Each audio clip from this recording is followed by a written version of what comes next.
Yo, what's up, everybody? Welcome to the gym. Thank you so much for tuning in, and hopefully you're having a great day so far.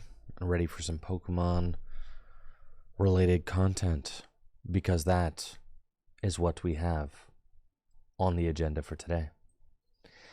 Thank you so much for the sub there, Shiroyu and Carrion, to get the stream kicked off. I also look like I missed a few subs at the end of the last stream. Ice Cubis, Carrot Sticks, and Phil HC. So thank you all so much for the support. Hopefully you're having a great day. And thank you, Anonymous, for the anonymous gift to Mr. Pig Chef. I appreciate that. And now Pig Chef subbed back up. Wonderful. Got to release another one of Pig Chef's tabletop gameplay edits last night on the main channel, so I was excited about that. Charizard Dusknoir versus United Wings. It was very fun playing those games with Joe, and I was happy to get that video out. I don't have any tabletop scheduled for this week. This week, since I'm getting back from vacation, kind of just getting caught up and getting back into the swing of things. But I do have tabletop scheduled for, funny enough, this Sunday, actually. I've got a very exciting bonus stream planned. Usually we don't stream on Saturday and Sunday, but this Sunday I will be hosting the Gym Leader Challenge Championship Series Finals, the final playoff between Ben Morse and Alex Carpenter on this Sunday. So it's the tentative plans are to have those two in the Full Grip warehouse. I'm gonna have them like outside right over there, and I'm gonna be commentating on their games from here. And so I'm gonna have them play off in a best of 7 Gym Leader Challenge Conquest series. So they each have to pick 4 decks, and the first player to win with 4 different types is going to be the 2024 Gym Leader Challenge Championship Series at Full Grip Games champion. Both of them tied the season at 8 badges. I finished the season with 7 badges. The 8th badge was not very kind to me. But that's for the best, because I would rather commentate on a finals showdown between 2 other folks than be involved myself. It's way more exciting this way. So I'm very excited about that. They can only pick from their badges. I was going to say they can play whatever decks they want, honestly, for the Conquest.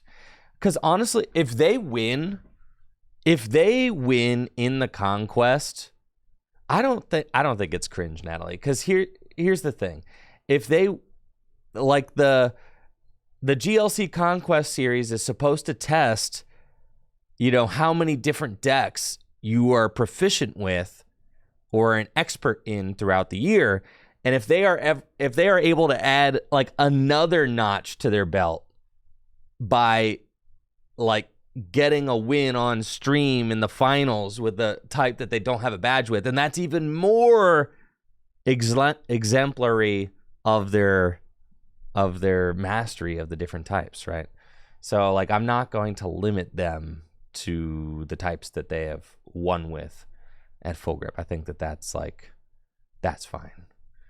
So each of them has won with 8 different types. I highly doubt that they're going to bring either of the types that they didn't win with. Yeah, I don't think that they will. But if one of them did and then they won a game with it, then that would be even more impressive in my opinion. So but I don't think that either of them will be choosing. I suspect if they're going to play off for the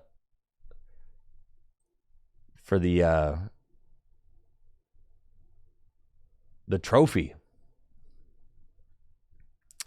then they're going to bring their best types, that's for sure. So I've got that going on this Sunday. I think I'm having them meet at Full Grip at 1 p.m. Eastern time on Sunday. So we should be live by 1:32, something like that. And a best of 7, I mean, we'll see how long it takes. We got Ben Morse in there. Ben Morse is one of the slowest players I've ever seen. So we might have to have a table judge or something smacking Ben Morse's hands. Make sure that he plays fast. Kind of giving him a little shock every time he takes more than 45 seconds. Every time he takes more than 20 seconds to make a decision, someone needs to shock him, bro. Uh-huh.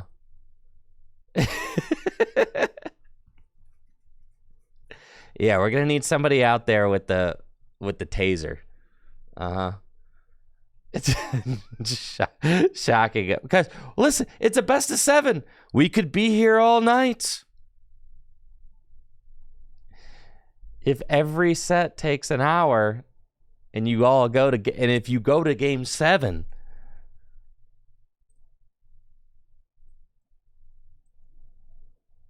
I got to give you a hard time, Ben. Of course, you're in the finals, Ben. I have to give you a hard time.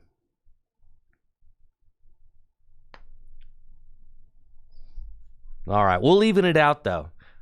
In order for Alex to win, he's going to need me to lend him 4 different decks. Yeah, that's for sure.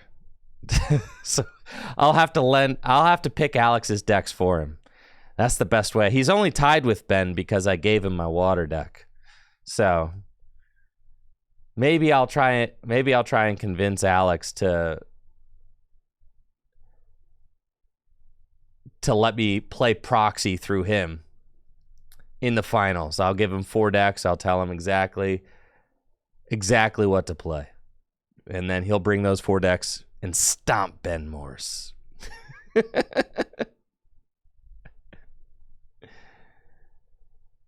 Yo, PokeKev? Yeah, it's the Lo-Fi Girl playlists that I play. But anyways, I'm very excited about this Conquest Finals that we have coming up. It is going to be awesome.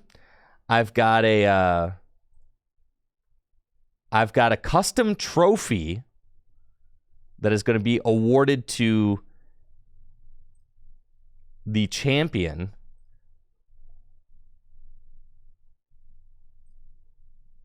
Let's see. Can I open this? Come on. Here we go. And a custom trophy that's going to be awarded to the champion. Check this out. My buddy Alex owns his own machine shop. Man, what is this?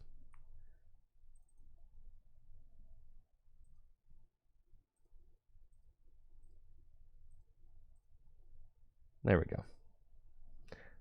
My buddy Alex owns his own machine shop, and he was like working on a part, and he was like, yo, this part kind of looks like a trophy. He's like, do you want me to turn it into a trophy for you? And I was like, yeah, dude, I do, actually. So he took this part that he was working on, and he turned it into a gigantic Gym Leader Challenge trophy that is going to be awarded to the winner of Sunday. He said this thing is freaking massive. is what he said. He said it's freaking massive. Yeah, it's huge. So this is what players are competing for. There you go. Got another angle right there. They are literally competing for the cup. All right. The freaking cup. And a custom 1-of-1 Gym Leader Challenge trophy. So they're competing for that. And also a booster box. So those are the prizes this Sunday.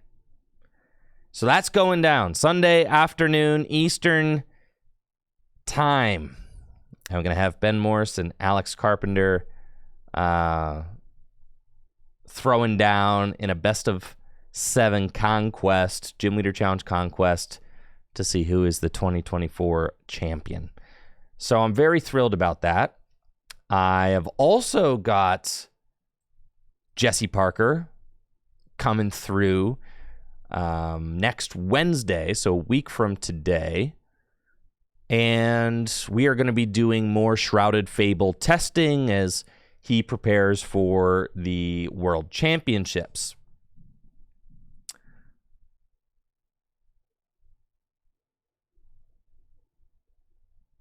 And then I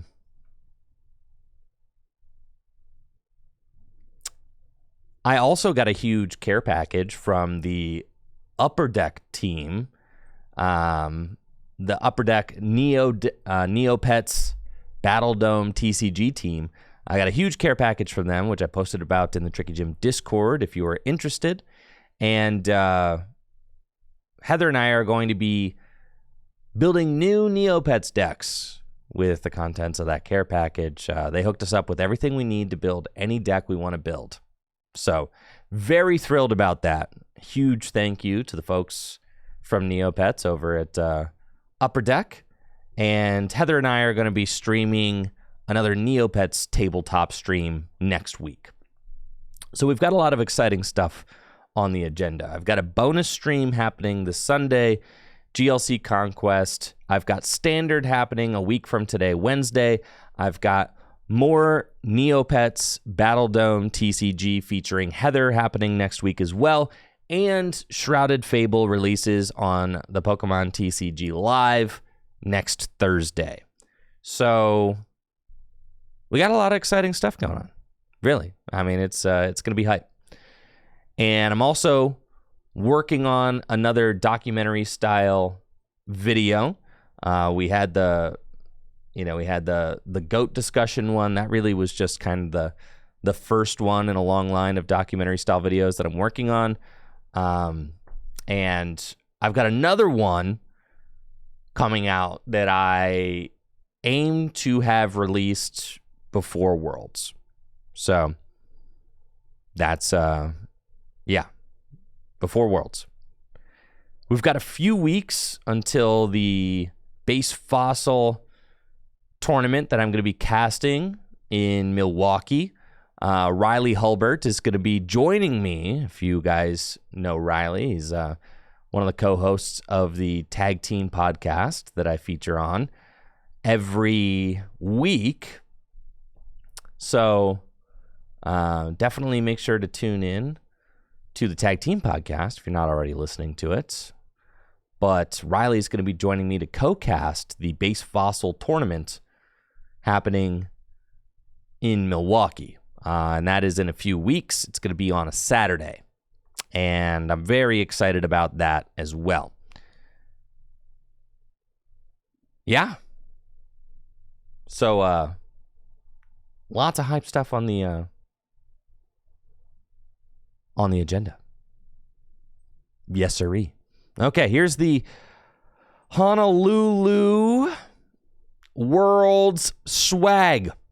The Honolulu World's exclusive swag kit. Right here. It got some very cool stuff. You know, this is one of the only world championships in the last, near decade that I haven't qualified for. And I'm getting a little bit of FOMO. All right, there's some cool stuff here. But ultimately, it's all good. You know, I'm excited for everybody that's going to be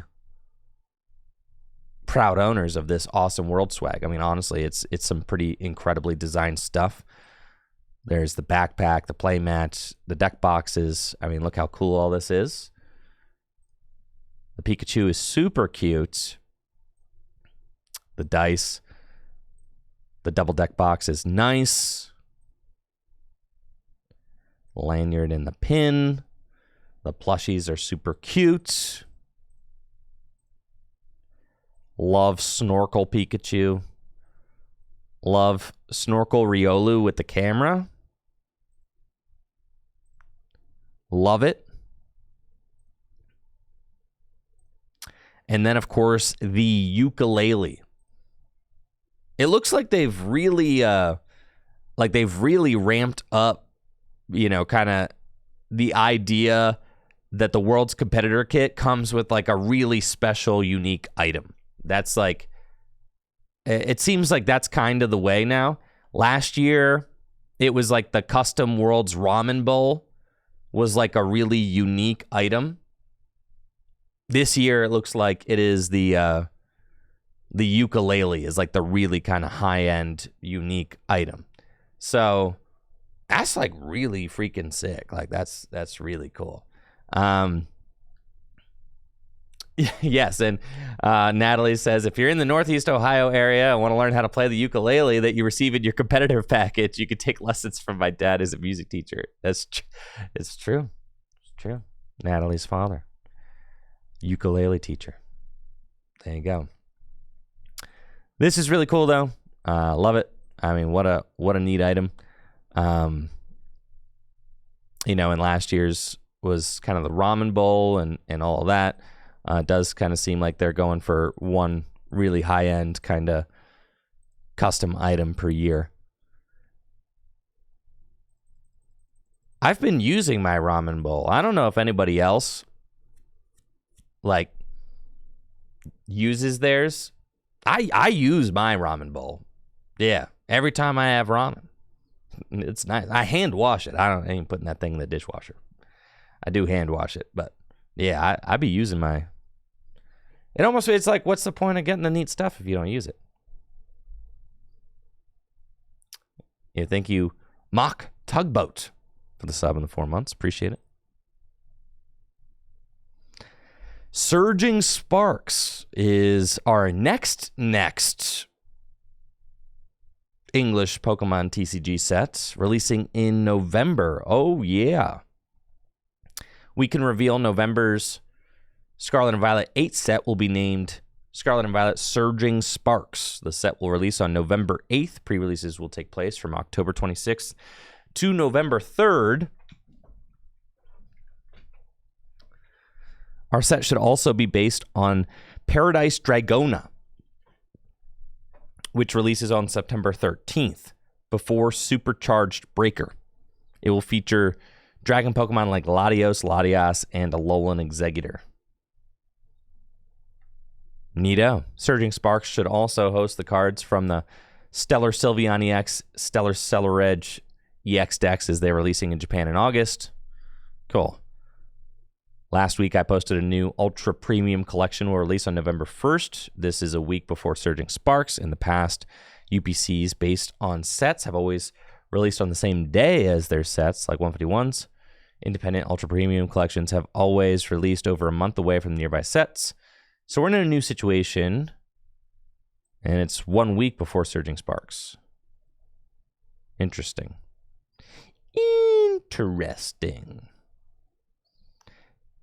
No, none of these cards have really been revealed yet, except, these guys are probably going to be in Surging Sparks. But no, those cards haven't been revealed yet. It does feel like Japan is getting kind of far ahead of us, but I guess we're getting Stellar Crown. I don't know. It was feeling like we were like right caught up to Japan like this time last year, and now it feels like we're a few sets behind. Thank you, Mad Panda, for the sub in the 6 months. Appreciate it. The 8 months, excuse me. Thank you. Clayburst and Snow Hazard restocks coming in Japan. Cool, cool. Most valuable and least valuable cards from Stellar Miracle. I pulled this Earthworm. So sad.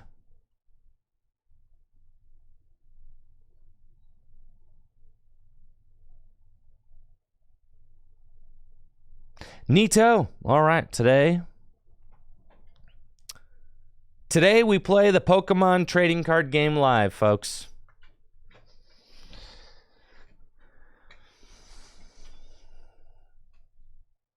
Let's go. I know you are all extremely excited. Try to contain yourself. It will be difficult. I know. Can we edit the documentary instead? No, Pig. That's going to take a very long time.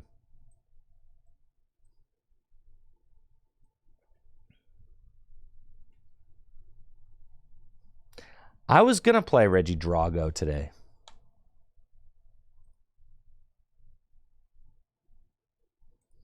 That was going to be my deck of choice.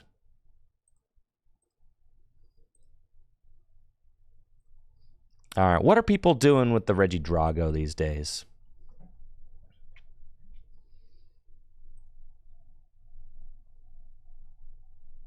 Jamming Towers, do we really need Penny? Probably not.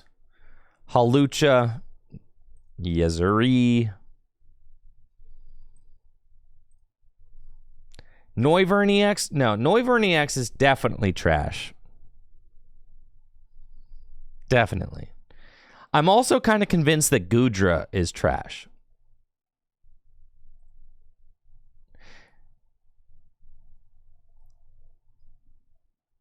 Now, I know people have been kind of hype on Raging, or not on Raging Bolt, on Giratina. Giratina, really? Is Giratina really better than Raging Bolt?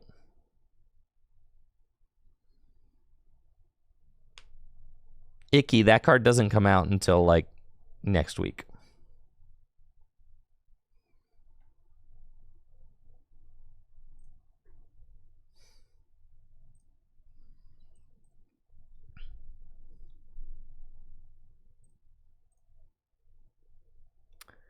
Shred is very good when guard. I guess you do kind of need a Shred, huh?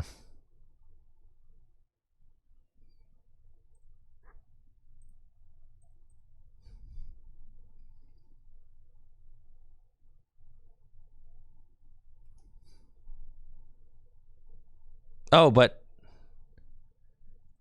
Tina has. That's not the Tina. We're talking about this Tina. Guys, yeah. I'm talking about Tina VSTAR, not Tina V. People are into Tina VSTAR right now.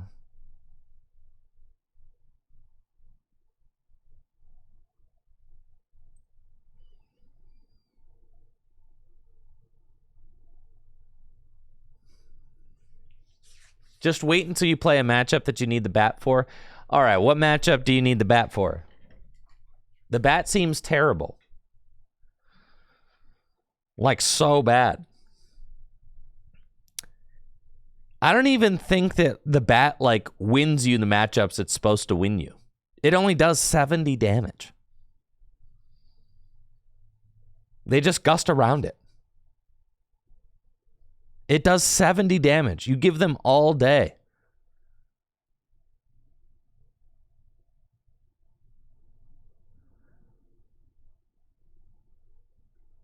Are we still on the Cleffa technology? I do like that we kind of eliminate bad starters. That's good. Penny seems kind of good to be able to reuse Halucha if we are locked into Halucha.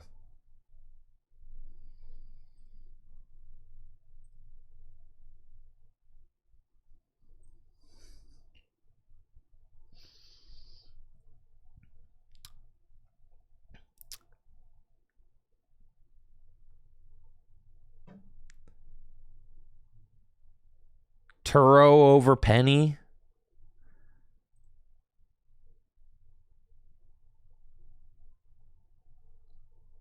Yeah, I suppose, yeah.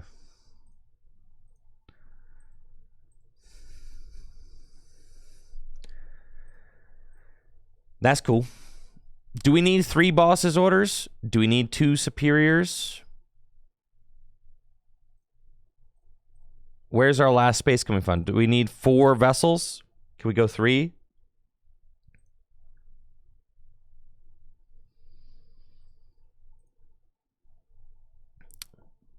Where's our... We're at 61 cards right now.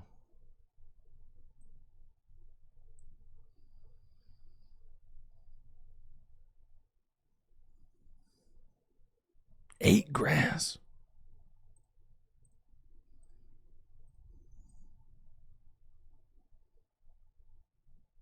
Vessels do seem important, yeah.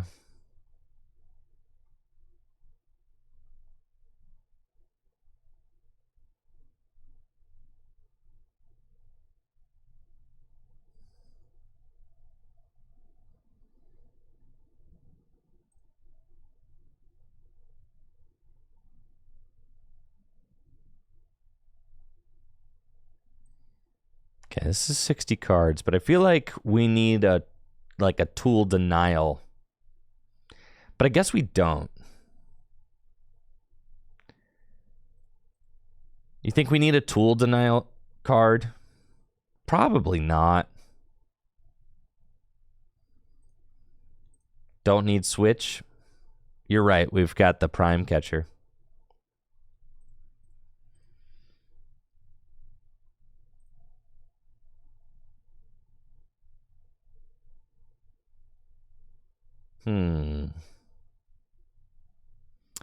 Best way to get rid of tools is to KO the Pokemon. I like where your head's at. I do. 2 jamming tower. Man.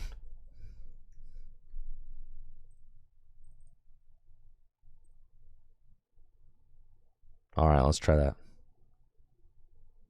New deck 60 is about to pop off.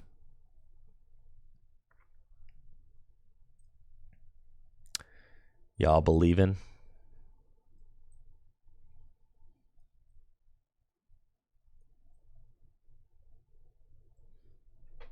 Let's get predicting.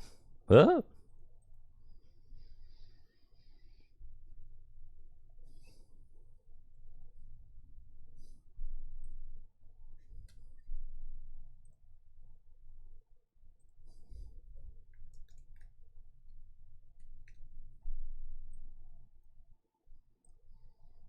All right.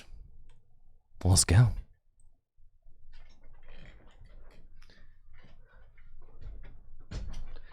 Not enough items for Pokestop? Sure there are. Ultra Ball, Vessel, Nest Ball. Isn't the Regidrago deck supposed to play Squawkabilly EX? Do we play that card?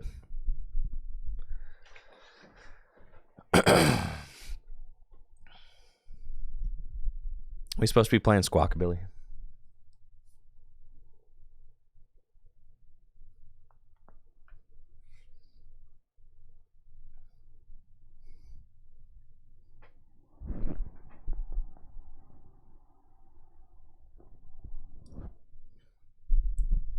There we go. It's probably Cleffa or Squawk, right? Yeah.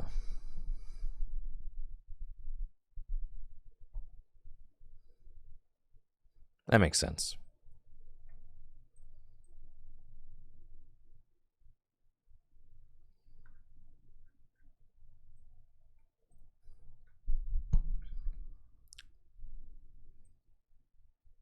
Move that down. That there. All right. Take my 2 mulligans. Looks like I'm up against a Dragapult EX deck, and they are going first. I've got a nice opening hand. They don't do too much, so I am excited about this.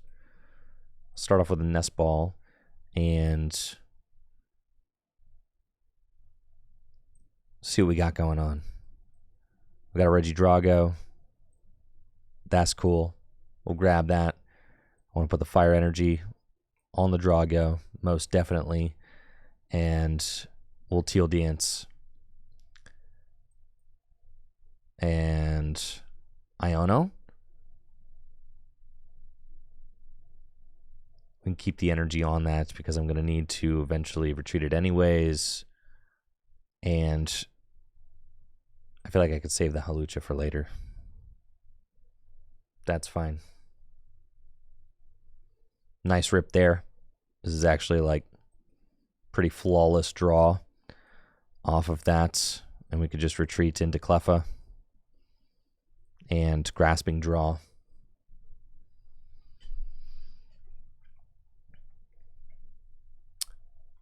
There we go. We've got double Regidrago. We've got Prime Catcher.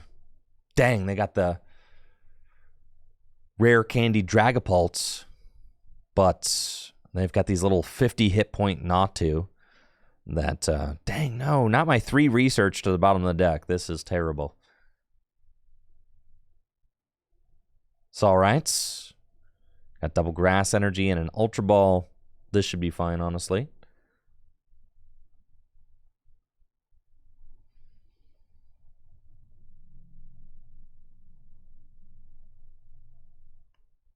And they've got Rotom. They can use Instant Charge. Cool. So I can knock out this Natu if I attack with Dragapults. We'll go Teal Dance.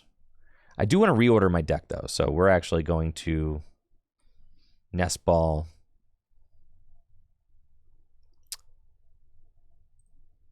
I think we kind of want it to just be Mew so I can draw more cards. That's fine. I've got a guaranteed knockout there on Natu if I can attack with Dragapult. So the Mew is fine. We can evolve there. And we can Teal Dance again. We've got a Grass Energy, so all I need to do is find an energy switch. We can go 1 energy in the discard pile. I can go Ultra Ball and discard. We've done both those. We've got that.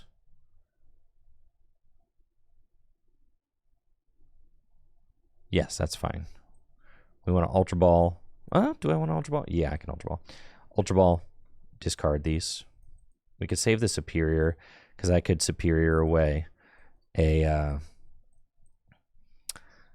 Pokemon to get it into the discard pile. And then we're going to go attach to the Regidrago and restarts for 2. We find Research, which is wonderful. And we're just going to slam the Jamming Tower and let it rip with Professor's Research. And I do have guaranteed attack with Dragapult now, so that's sick. I really want to, let's see, we can Ultra Ball away Earthen Vessel and Regidrago, or not Earthen Vessel, we can Ultra Ball away Grass Energy and Regidrago and get the Dragapult, Earthen Vessel, put it into the discard pile.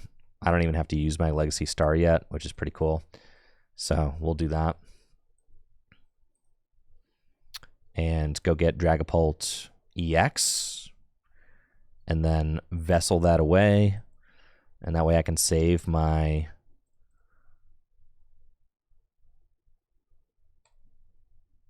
Legacy Star for the following turn, which gives me more options next turn, which is great. And we'll use Apex Dragon to copy Phantom Dive, 200 damage, and they scoop. GG's.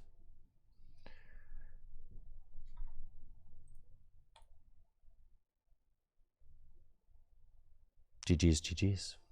Broken deck. Now, do you guys think, do we need a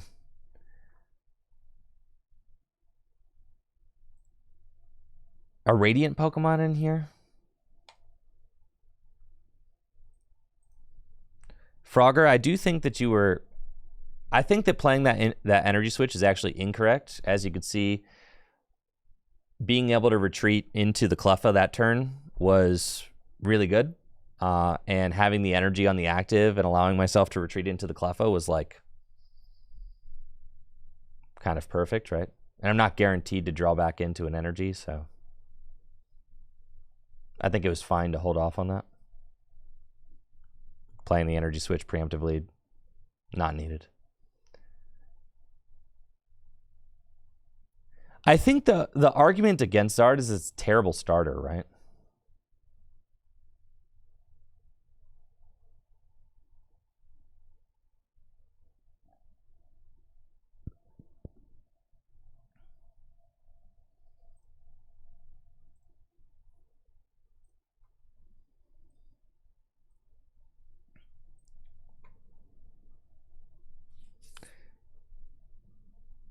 Do you think we like Squawk over Cleffa?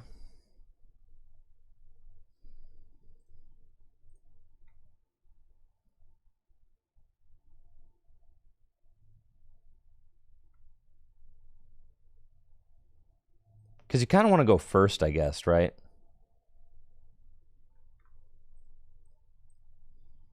We'll do Squawk. Because I do think you want to be a go first deck, right? And if you want to be a go first deck, then that means you don't like Cleffa very much. Because Cleffa is like only really good if you go second.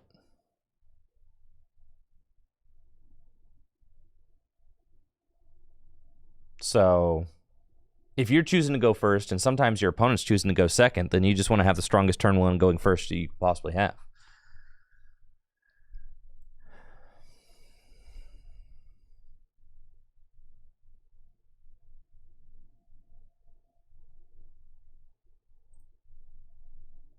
Right. We're going to choose first, and it's like if we choose first, Cleffa's bet. So I think we just play Squawk instead. We'll start with Mew.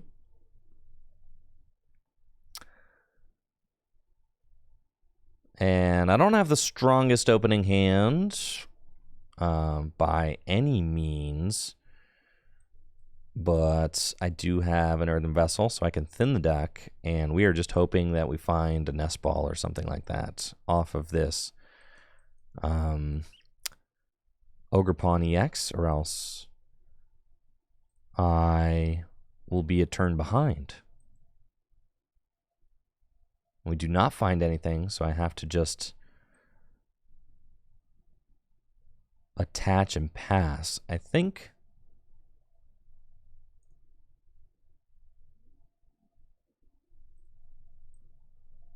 sure.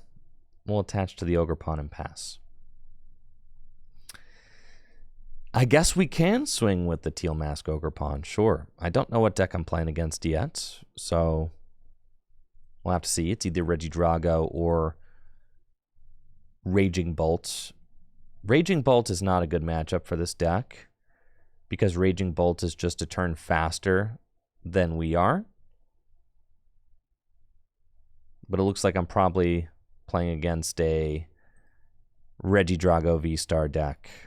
Okay, and there's their Regidrago. They've got Cleffa, all that, and they're having a much stronger opening turn than I did.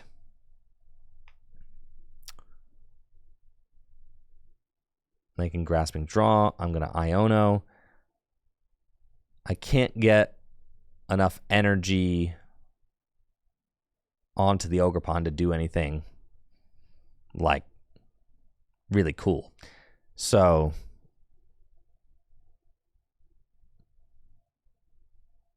yeah, no. 3, 6, 9, 12, 15, 18 is not enough. So I think our best bet is to try and get a single prize Pokemon in the active spot. We'll Teal Dance and just hope that they don't have Gust, right? And we'll Iono.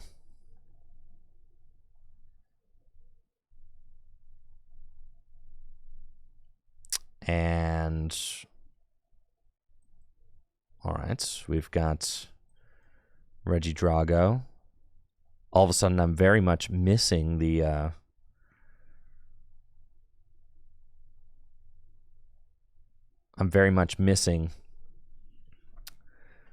the Cleffa all of a sudden. Imagine that. Put this down.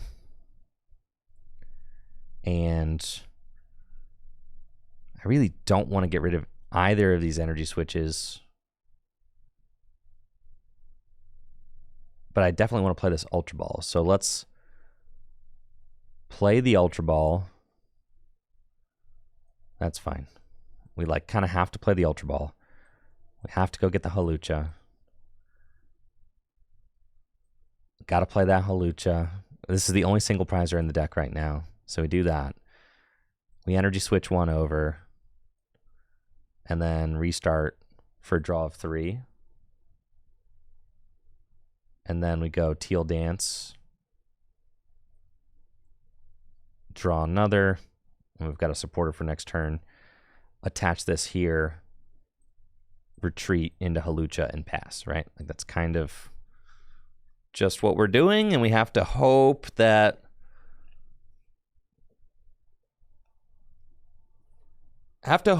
I am the first player to take a 2-prize knockout. That's really what we're going for. But if they are able to use their V-Star power this turn, you know, get a strong explosive play with like a boss's orders or something, I mean, it's over for us, definitely. It does feel like things are headed that way. Which is unfortunate because we put the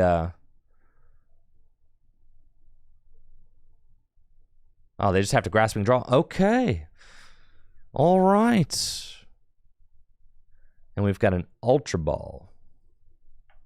So it's got to be Ultra Ball for Regidrago and then restart. There we go.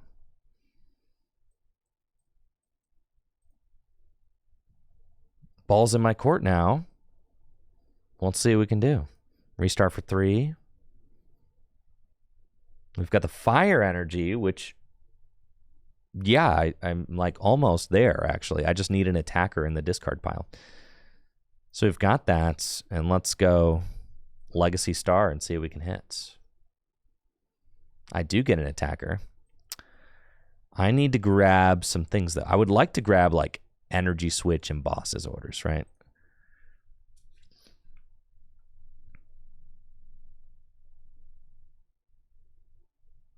But I can't even do 210 damage. 3, 6, 9, 12, 15, 18, 21, 25. Can I... What if I go... Man.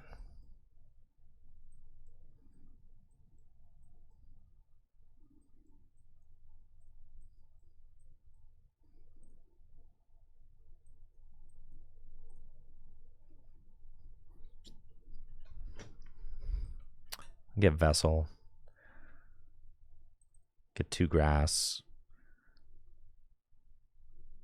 Ogerpon has 10. That's true. All right, so I could have knocked out the Ogerpon. I should have just done that. Yeah. I forgot the Ogerpon has 10 on it.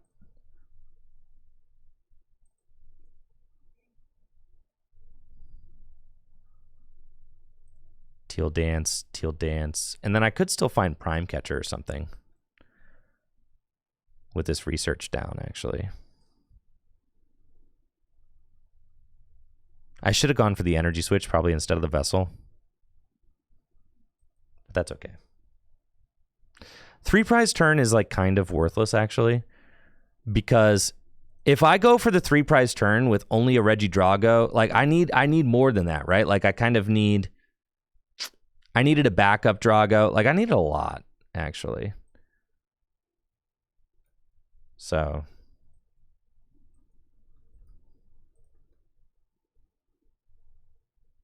So I wasn't quite there, unfortunately.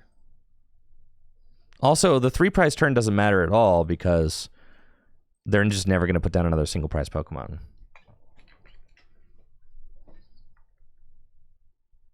So they definitely can just go Boss's Orders now, which is unfortunate. They literally just have it there.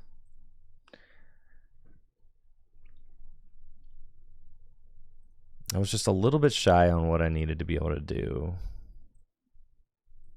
I think probably the optimal take off of the Legacy Star,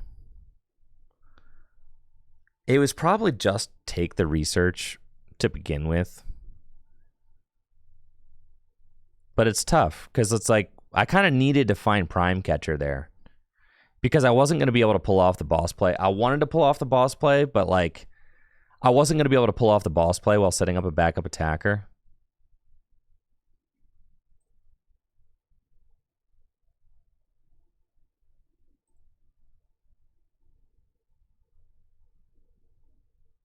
Right, and I can just scoop. If they're knocking this out, I can just scoop. And they are. Yeah, I can just scoop. Yeah, that's that ain't happening for sure.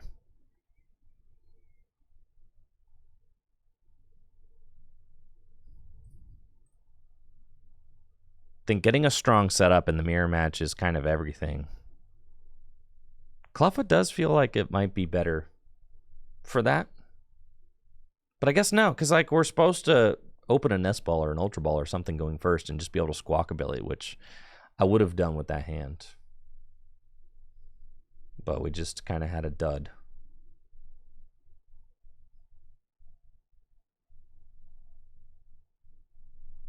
I'm not totally convinced on the jamming towers. But I guess I haven't played against a Guardy yet, huh? So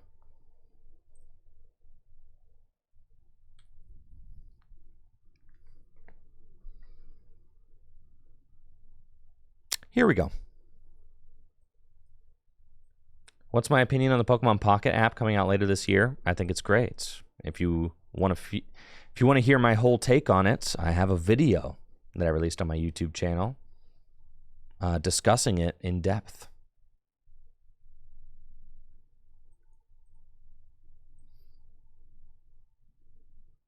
Yeah, we just go. Ultra Ball. Get Dragapult into the discard pile and squawk away, baby. Let's go. Huh.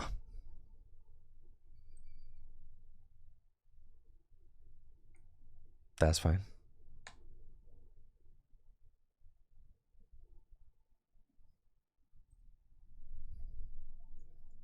Yes, I'm excited about Pokemon Pocket. A little confused as to why, you know, why the Pokemon Company International and the Pokemon Company couldn't have worked together to create, you know, a client that just like works for everything, but it's all good. Looks like I'm playing against Gardevoir with Regidrago VSTAR. I went first and got Dragapult EX into the discard pile with Squawkabilly, and now they are setting up. They've got their own Mimikyu, TM Evolution, Darkness Energy, and that is a very nice turn one they've got. Yes, so double Curlia. I don't really have any Pokemon that I can easily pick off. I guess the Mimikyu, if I put 10 on it with Hawlucha, I can take a double knockout, which is pretty good. Fire Energy is nice. We take that Nest Ball and go get an Ogerpon. And then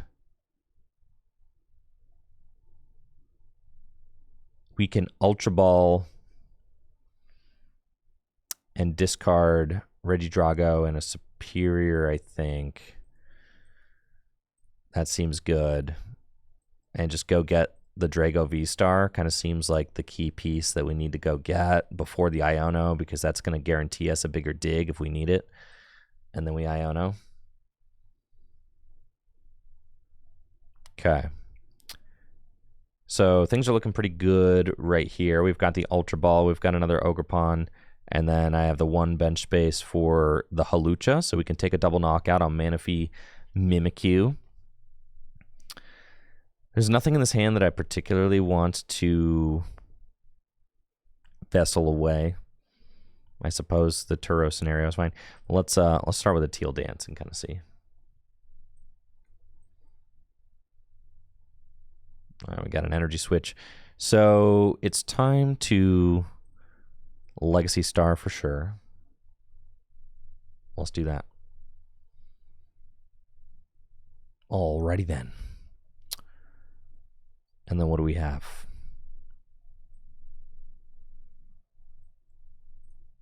Energy switch already in hand. Shoo. Just like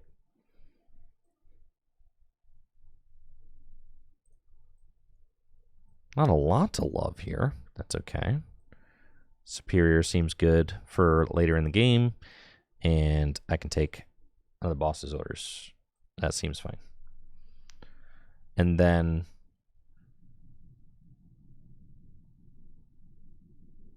I'm going to have to discard some of these cards with Ultra Ball, but I can Earthen Vessel away, I suppose. I really don't want to get rid of that Turo scenario. An Earthen Vessel away, 1 energy switch. That's fine. And go get a pair of grass energy. And we'll go Teal Dance. I'm going to Ultra Ball for the Hawlucha here. After this Teal Dance, we're going to Ultra Ball away these 2 grass energy. And I've got the Superior, so I can get them back, so that's okay. We do that. And we plop that down. Yes, I'd like to use Flying Entry. We go 10 here, and sure, 10 there. And then Energy Switch up to the Drago, and we take the double knockout with Phantom Dive, and we place the 6 onto Mimikyu. There we go. It's about as good as it gets for us. On turn 2, we'll take our 2 prizes gladly, and we're just kind of hoping that we have the resources to finish out this game. I'm down 3 energy switch already, which is pretty miserable. 4 energy switch already. Okay, I'm probably just losing. I forgot I had to Squawk away 2 in the opening hand. If they're able to get this return knockout on this Drago this turn, yeah, that's kind of terrible. I guess I needed to get rid of the Turo instead of the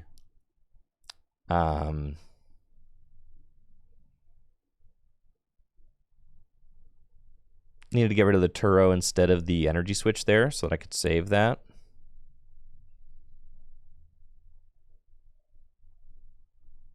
Squawking away those 2 energy switch was pretty terrible. They do need to bump the stadium, yes, but they could. I could motivate though. I mean, that's motivate is like a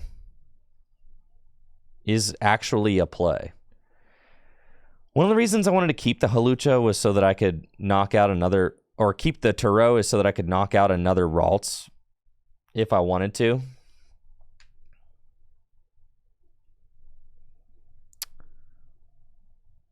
If I get the opportunity to use Turo scenario, I could do that. Looks like they're going in with Gardevoir this turn.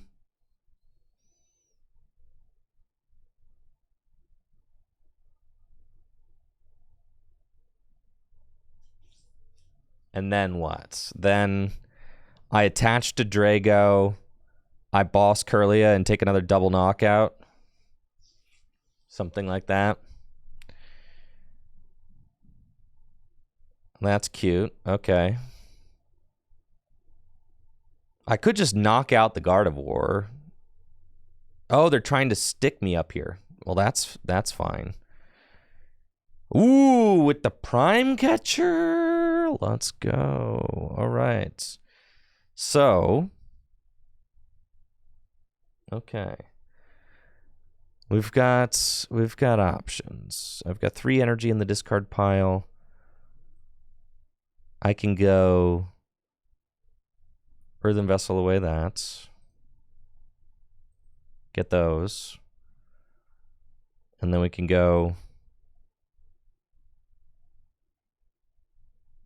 Teal Dance.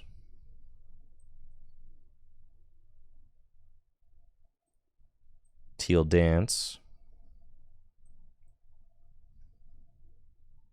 There's Gudra. Gudra doesn't really matter. I really want the Tina in the discard pile right now, but I do not have it. So I think the play... Do we just take double knockout on Kirlia Ralts? It's pretty good. I can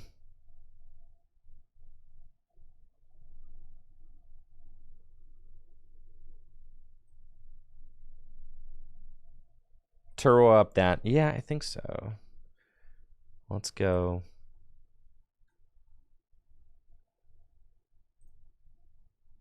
Turo up that.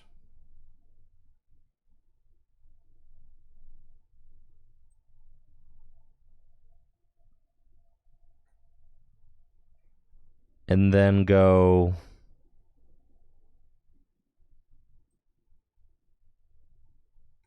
Prime Catcher.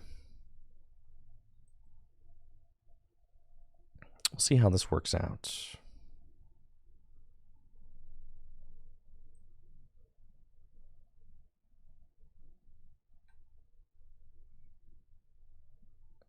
Flying entry. Do this.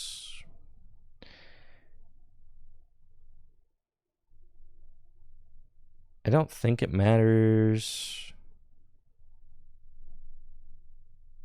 The 10 there. Yeah. We'll put it there. It's fine. And then I have to... They can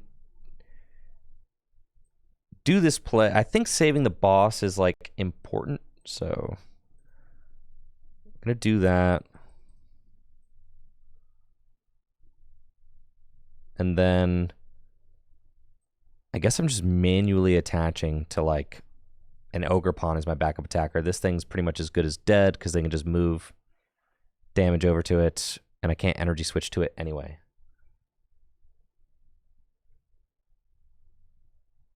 And then we Phantom Dive. And yeah, I guess the math would have checked out if we put it on the Guardy, yeah. So we should have just put the 10 on the Guardy for sure. That way if they find a Darkness Energy, then they're still at 280. Okay. It's fine though. Yeah, I think at this point I'm kind of just going big Ogre Pawn. It does feel really good, and they did find the Darkness Energy. Sad. It does feel really good that they cannot easily deal with this Drago this turn. Thank you, Kevin, for that sub in the 5 months. Appreciate you. And they're just going to knock out my Squawk and then move 30 damage. So they're taking a 4 prize turn. That is my bad. And I just win if... Well, not necessarily. I don't have the Giratina in the discard pile yet.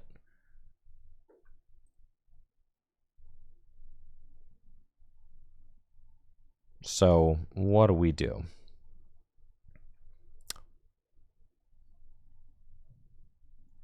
We knock out the Monkey Dory with the Darkness Energy on it.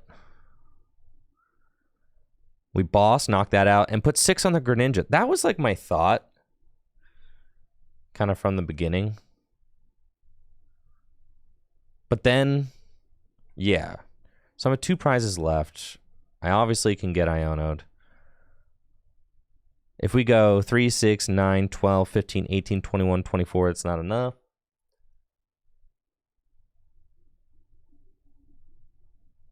Six on the Drifloon's kind of funny too. Yeah.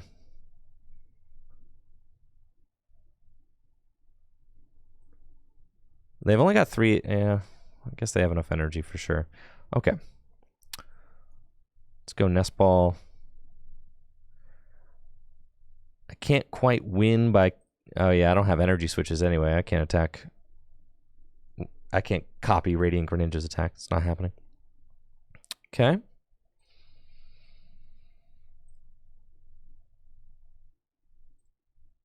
I've only got the 2 grass energy right now, so Mew is probably the stronger choice.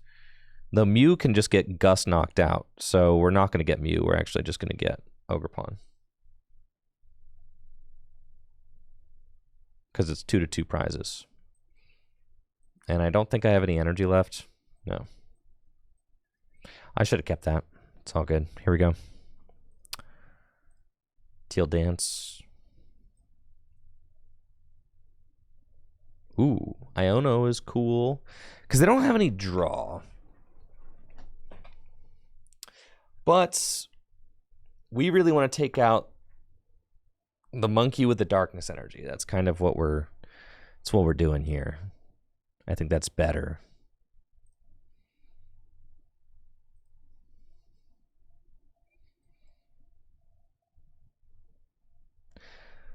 Iono limits them to a 2-card hand.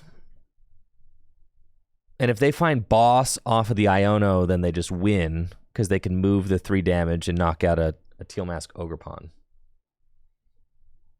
So I think I have to do this play. But then, yeah, that's fine. I think we kind of have to do that.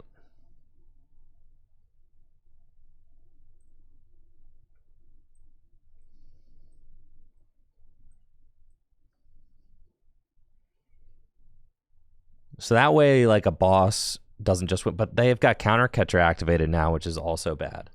So maybe Iono is just the best play. I think probably. Because now they have Counter Catcher. So if they find Counter Catcher Dark, they win.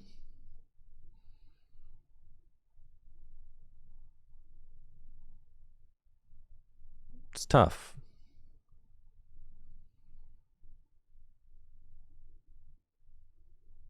It is certainly tough. Unknown V? Wait, what?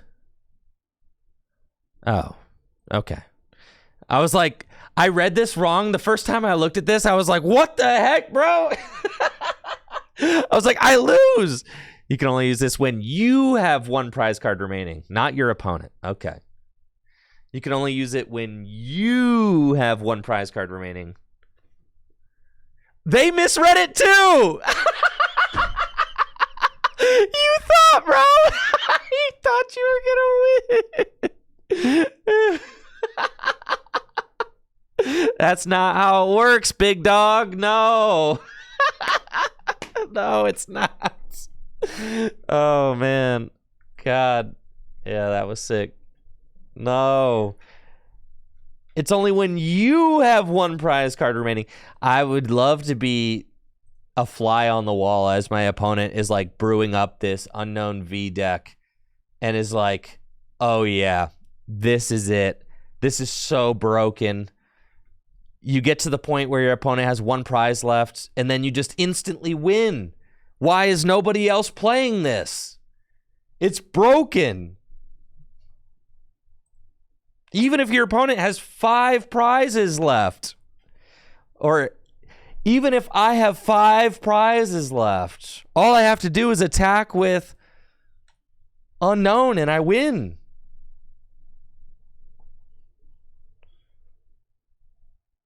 Why is nobody else hip?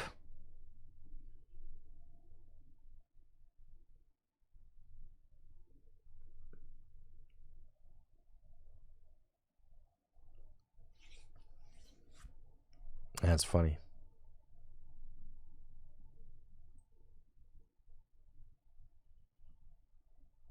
No, it's not as good as Slowbro. Slowbro is so much better because it works when your opponent has 2 prizes left.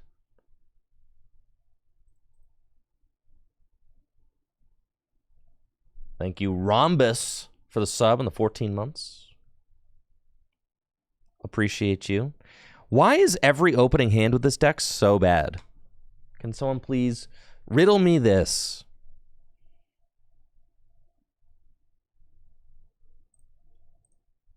And I can't beat a Raging Bolt deck. All right. Looks like I'm playing against Raging Bolt. This should be a pretty terrible matchup for us. Especially since I'm getting ready to get rid of 2 Regidragos. Just a squawk. That doesn't feel very good, if I'm going to be honest.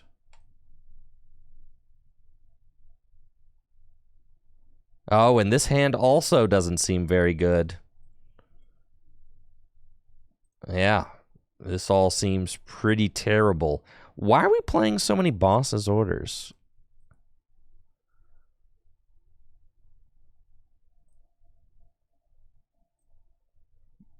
Don't try to lecture me on how that's not how Lucha works, all right? I'm just retreating into it.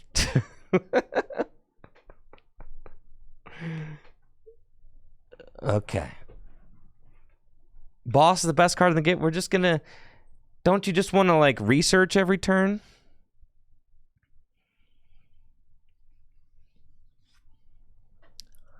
There's only 3 Drago in this list. All right, fine. Now the bosses are going to be sick.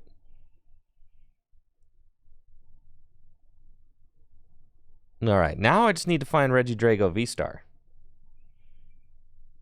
And I have put 2 into the bin, so that's stressful. How am I supposed to knock out a Raging Bolt with 290 hit points? Thank you, Trainer Joe, for that sub and the 57 months. Appreciate the ongoing support, Joe. Thank you. Thank you, Craig Cav, as well. I think I missed your sub half hour ago. Thank you, Craig Cav. I appreciate you.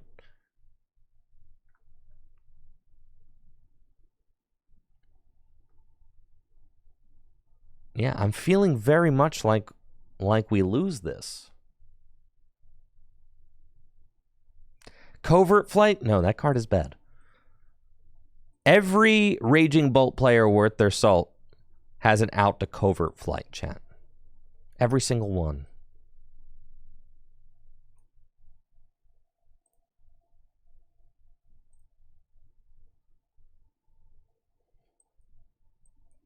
They just prime catcher around it. You're doing 70 damage.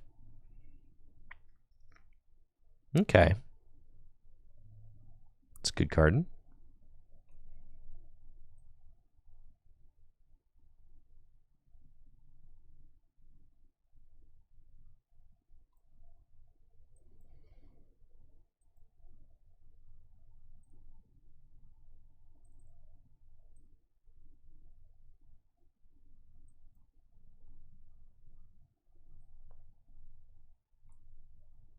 I think I'm cooked, chat. Are we cooked, chat? I think I'm cooked.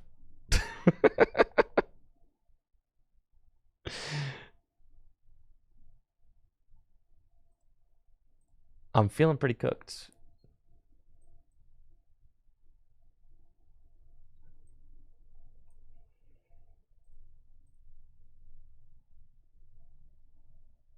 Oh, yeah, this is going to go crazy. Whoop!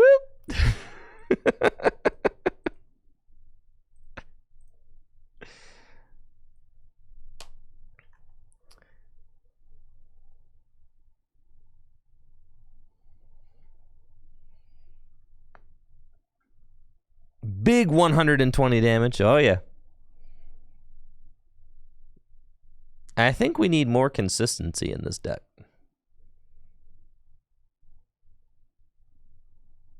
Like, yeah, more consistency. I like Turo. I don't like these jamming towers.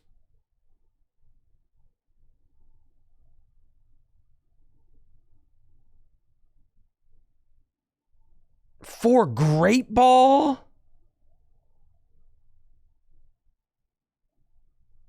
We can't fit the 4 Great Ball. Uh-oh, she's got the... They got the Sada's Vitality. Oh, yeah, scoop it up. Scoop it up, boys. I think we have to go back to Pokestop. The deck barely works.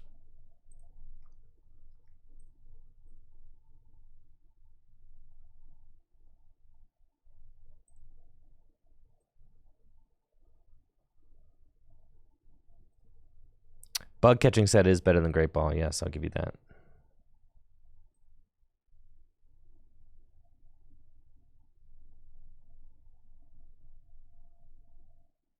Why Tina? How do you ever beat Bolt without the tower? I don't know that the deck works with the tower. Thank you, Thunder Jolter, for that prime sub in the 9 months. It's fine. We just keep it. All right, we'll keep it. We'll roll next. Fine.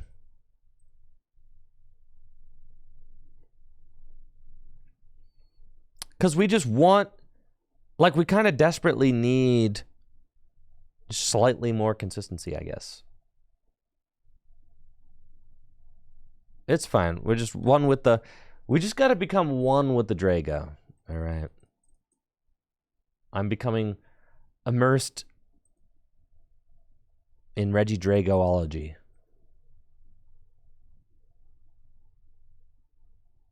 Just simply go first and draw better. I've got it now. Like an opening hand like that. Imagine that that's a basic. Terrible.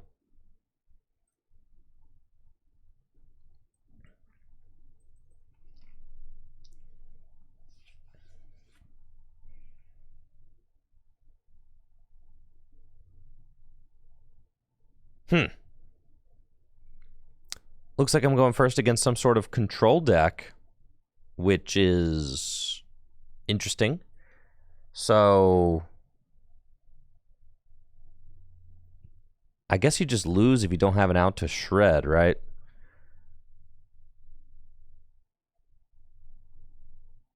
But I think attacking quickly is probably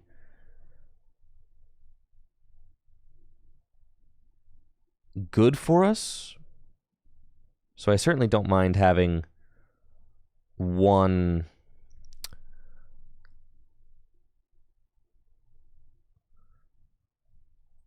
I certainly don't mind having one... I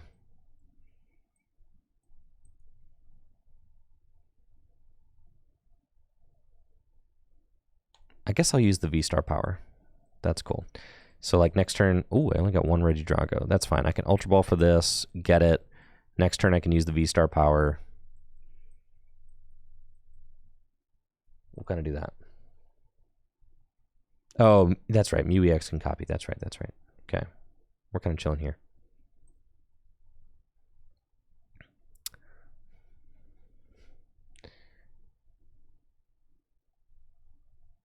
They've got Arven. Would love to get a turn 2 knockout on Chi-Yu EX. That would be wonderful if we can do that. Yeah, Mimikyu is tough, but Mew EX can deal with Mimikyu, so we're okay there.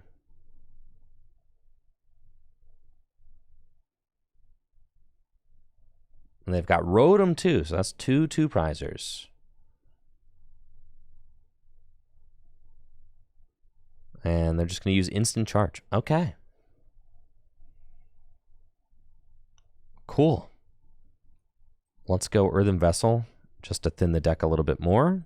Get a couple of grass. And then let's go Legacy Star and see what we're into. Oh, yeah, baby. We're into a lot. It's exactly what we wanted. Thank you. Teal Dance. And I've got the Dragapult in the discard pile. Grass. Energy Switch. And here we go, baby. Apex Dragon. Phantom Dive. Boom. And we take our 2. That was pretty much an ideal draw. I decided to preemptively play the Ultra Ball for the Regidrago turn 1 because there's always the possibility that they get that out of your hand. So I think it's fine if they, if they take that out of your hand, then you're kind of just dead in the water there. So now we're in a position where we're just kind of like swinging and spreading very quickly. Thank you, Lambo Genie, for that sub in the 40 months. And putting a lot of pressure on, which should be really difficult for them to deal with, but they do have Mimikyu.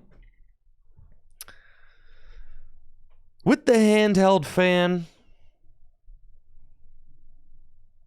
So that's annoying. But they have to leave Rotom.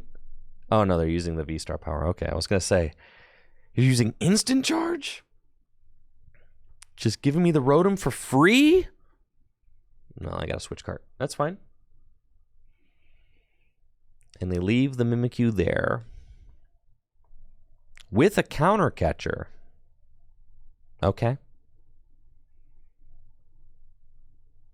And instant charge. That seems fine. We would really like boss's orders. Ooh, the nest ball is good because I can grab Mew. So we're going to do that. A nest ball for Mew EX.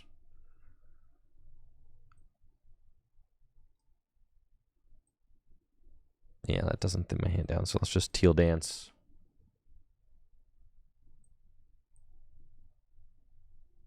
Ooh, an energy switch too, huh?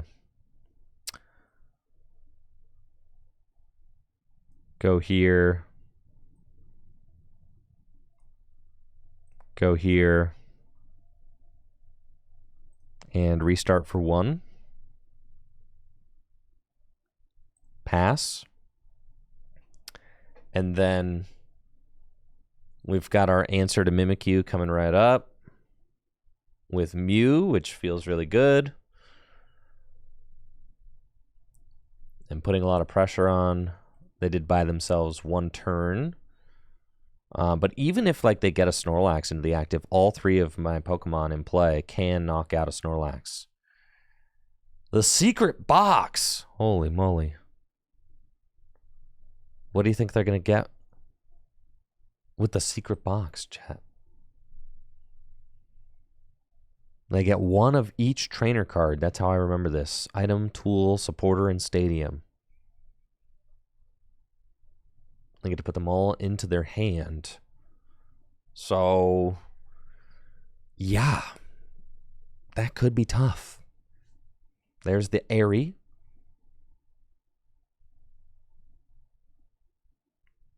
That they're discarding. And then they're going to get 3 cards. And you have to reveal them to me. But I wonder if the game is going to reveal them to me. It often feels like the Pokemon TCG Live does not reveal these things when it's supposed to. Oh, there we go. Excellent. I guess they fixed that a while ago. Cool. Not a very long look. I do wish that I could kind of like pause there for a second, but it's okay. Little Penny, here's Snorlax. You could check the log. That's right. Wonderful. Thank goodness for the log.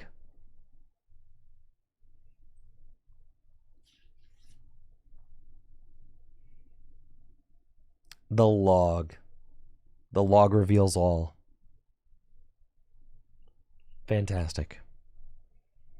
And they instant charge. Okay, so they got Snorlax in the active with the fan.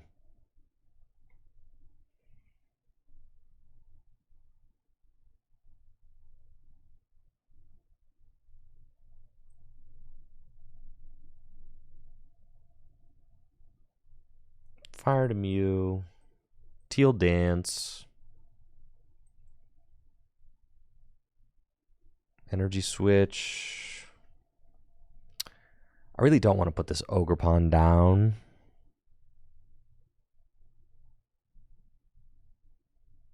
But I do want to start moving a little bit faster. I have 8 grass in the deck. 1, 2, 3, 4, 5, 6, 7. Yeah, it's not. Theoretically, there's enough to attack. I think we just do this. Energy switch 1. And then restart for 1. It's fine. And pass. We definitely don't want to put this other Ogerpon down, so we're just going to hold it here. That's okay.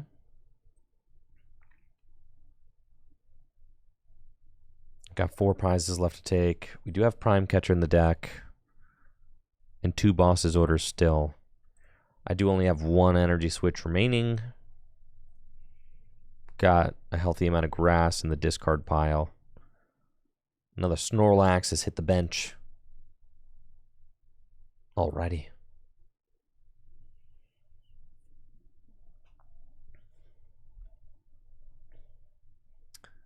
And they got Team Yell's cheer, so they can chuck some supporters back into the deck, but I think they're digging for something else, and they whiff.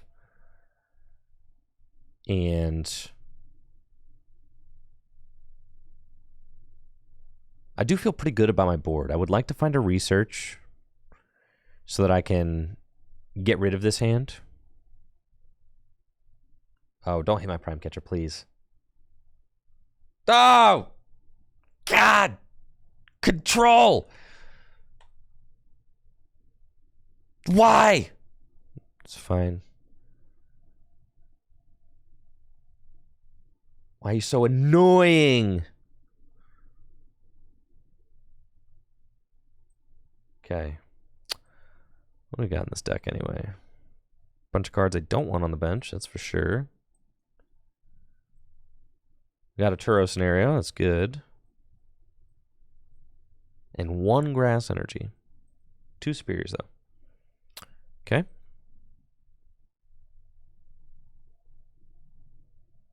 Earthen Vessel away that. Get the final grass energy out of the deck.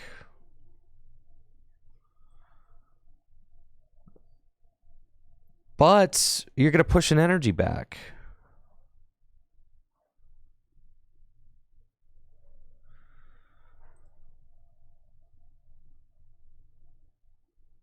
That's kind of cringe. And then I can't attack the following turn.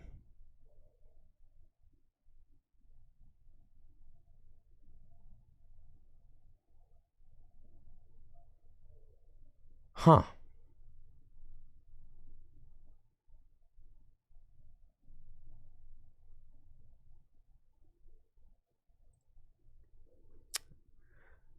I know. I shouldn't have attached this grass energy so hastily, though. Yeah. I'll Turo. I lose the 3 grass if I do that, but I have superiors left in the deck. I just have to find them.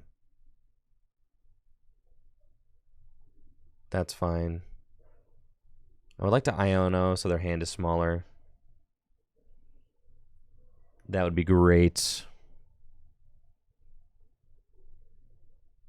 Boss is no longer an out, unfortunately. I do need to find my superior for sure. Okay, so we're just going to Turo that. And then if you force this to pass the energy back, that's okay. Ultra Ball away these. And we'll get a Tina. 2 Iono in the deck and a Jamming Tower. Cool. And then I'll use Yo, Jay. Yo. I was having a little bit of a hard time getting the AC to turn back on up here. Really? Just yeah. So It's not working. yeah, I just want to let you know. So yeah, and now we'll use Collapse. Yes. Yes, in hindsight, maybe I should have gotten a basic out and I can Earthen Vessel.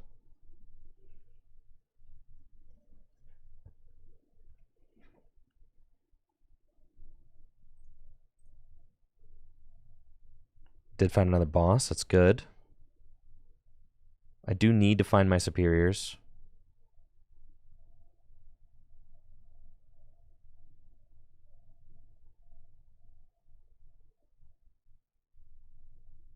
So if we find our superiors, I feel like I'm in a pretty good spot. If they flute a basic into play, ain't that just how it goes, huh? I've got 3 basics in my deck. Kind of hoping that that does not occur. There's Mimikyu. I also need one of my 2 superiors, and I need it to not be discarded with like a Misfortune Sisters or something like that.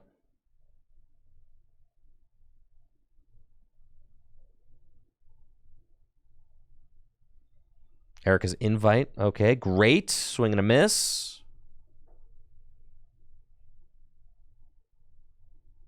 Wonderful. And a pass. Okay. Woo! Close one there. Yes, we go here. Get rid of that. It's one basic down. I still can't play my cards down enough to do anything meaningful. I guess I could boss, retreat.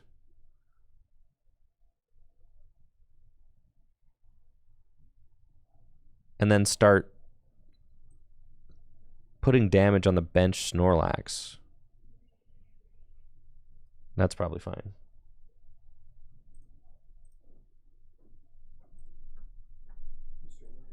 Yes. Thanks.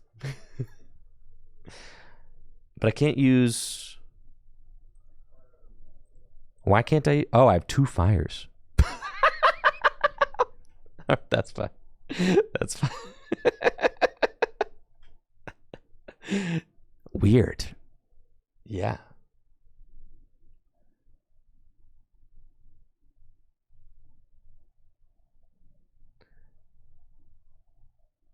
Well, ain't that just terrible? It's fine. The airy for nothing. That works with me.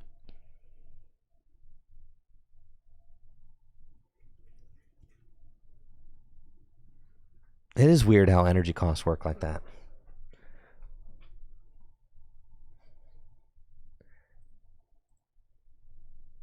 I still think that this is fine. I think the boss retreat is still fine. Because it thins a boss down and gets the correct Pokemon in the active. So, like, that's fine. They just do this again. And then I could potentially draw a card off restart. Okay, we find Iono. That's pretty perfect. Yep. So we'll Iono.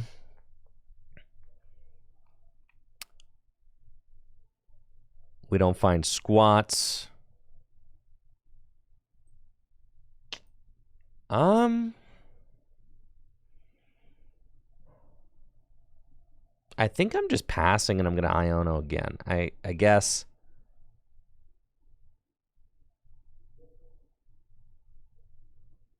Or I Ultra Ball the whole thing. But then if I draw into like a basic and get invited, that's just going to feel so silly. I think we just live our life, you know?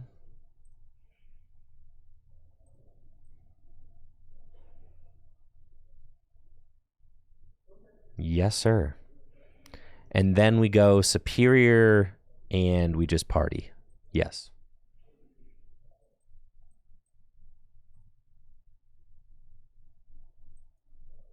And we start swinging. As nice as it would have been to play the jamming tower down,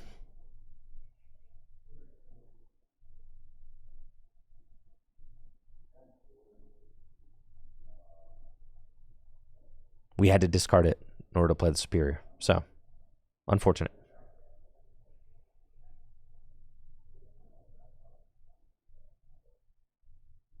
So, we've got grass. At this point, we just need to not get fluted.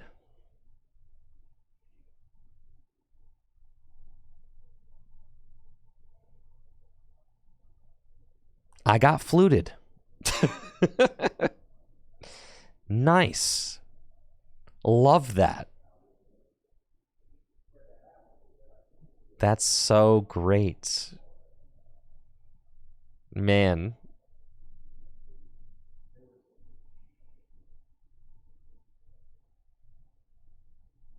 But they don't have the gust, so Snorlax is going down.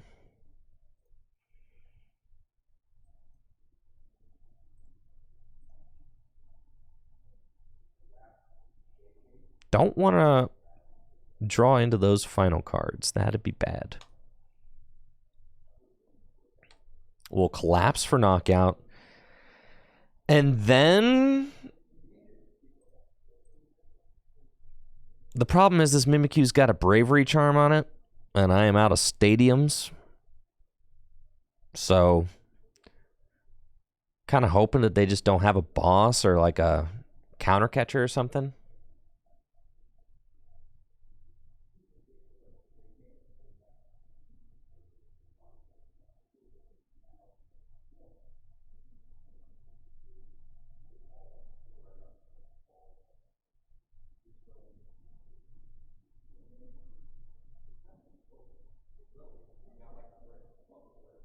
Okay, we got Artisan. I can just go get another Snorlax.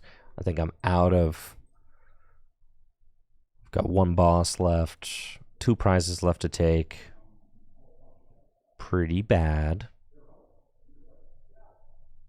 But they don't have draw in their hand, so they are kind of just playing off the board with what they have. I don't have any draw on board. They've got Snorlaxes, but pretty much all they need to do is just play a Gust card, get the Squawkabilly into the active spot. And they're golden. So they have to get a Rotom back out. Because their hand is so terrible. And they know, all right, we wake up. We find boss's orders. We win the game. Let's go. There should be a boss in there.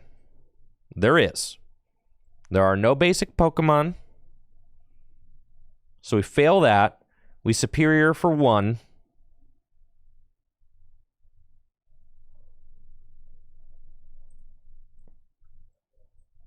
Yup. Fail that. Fail that.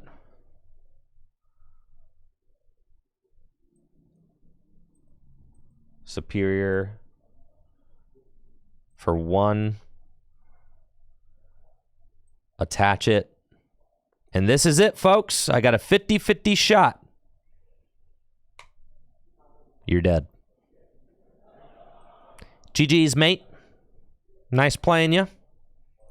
Thanks for the game. Apex Dragon. Phantom Dive. Let's freaking go. Luigi asks, why not superior for 0? You cannot play a trainer for no effect, so you cannot do that. It says up to, but does not include 0. Let's go.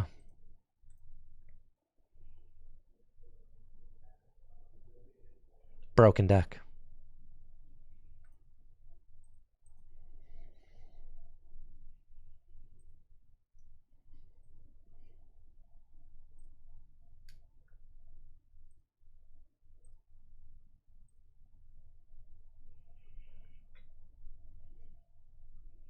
I definitely learned a lot about the control matchup that game.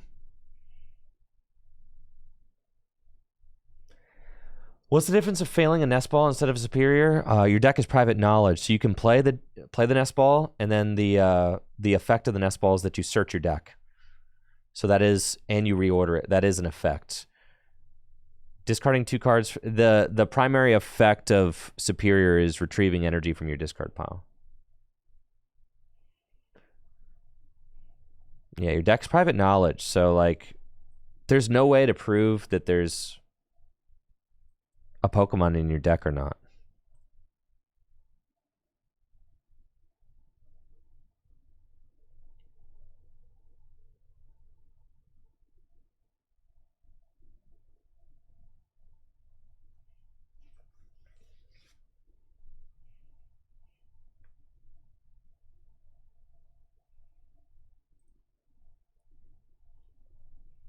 Yeah, discarding for superior is a cost and not an effect. Yes. You can't play the card just for cost. Yes, yes, yes.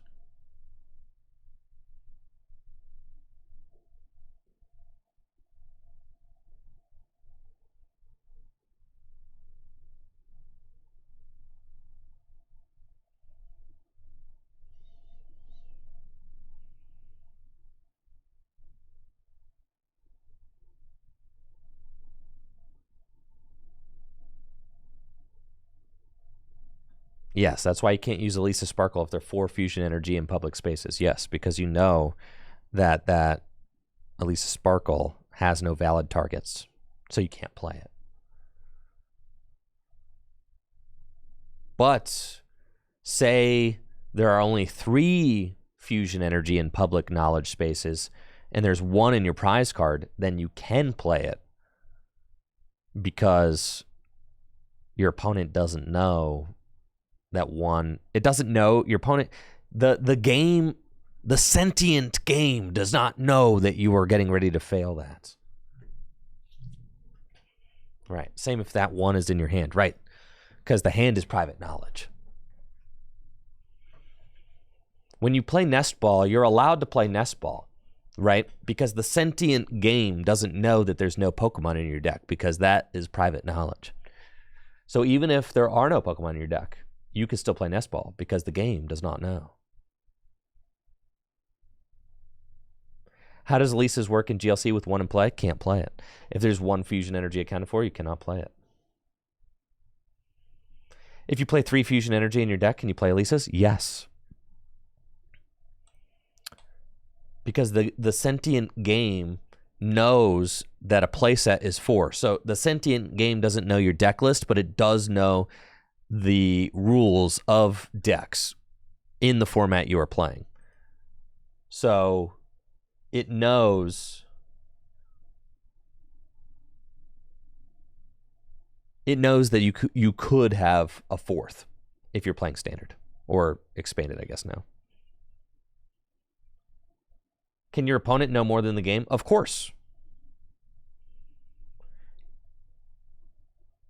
No, Atomic Waffle, that's not how it works. No. Your opponent can know more than the sentient game, yes. Even if your opponent knows what's in your hand because of a card they played, your hand is still private knowledge. Yes. So like that's a... Hand's knowledge is instantly forgotten by the game. The game does not retain knowledge of private places. The game is stupid in that regard. Yeah, the game has a memory of a goldfish. The game only knows what can be deduced by public knowledge spaces. The game cannot learn anything about private knowledge spaces. Thank you. I'm Asphyxia for the Prime sub. Appreciate that. I just love it when we have to squawk away 2 Regidrago and 2 Energy Switch. That's like my favorite thing.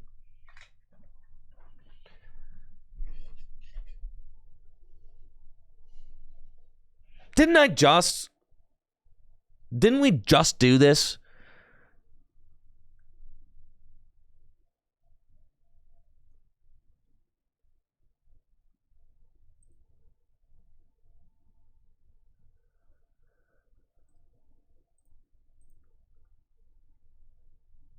I know, but like, this person just scooped against me. Now I'm going to scoop against them, and I'm going to wait 20 seconds.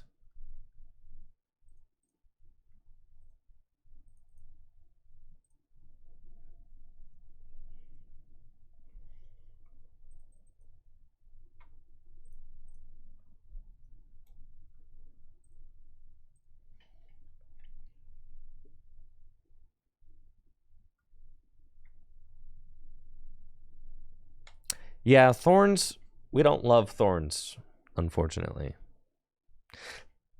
Yeah! All right, 3rd time's a charm. There's nobody on this client, huh? It's fine. 3 times in a row. The exciting conclusion to our best of 3.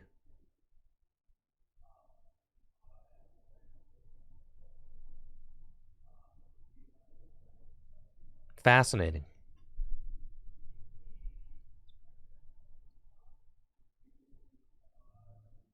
Okay, and I can't use... I guess I'm going to get to use in Squawkabilly. Maybe I can do that. Ooh, I can use Celestial Roar. That's cool. We'll do that.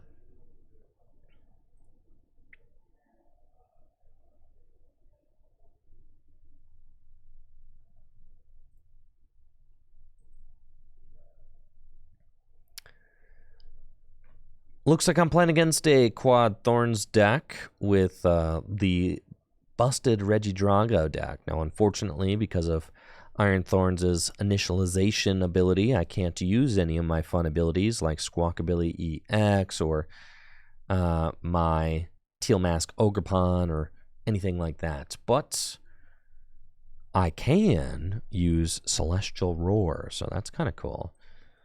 Just attach an energy here and research. Get the Dragapult into the discard pile.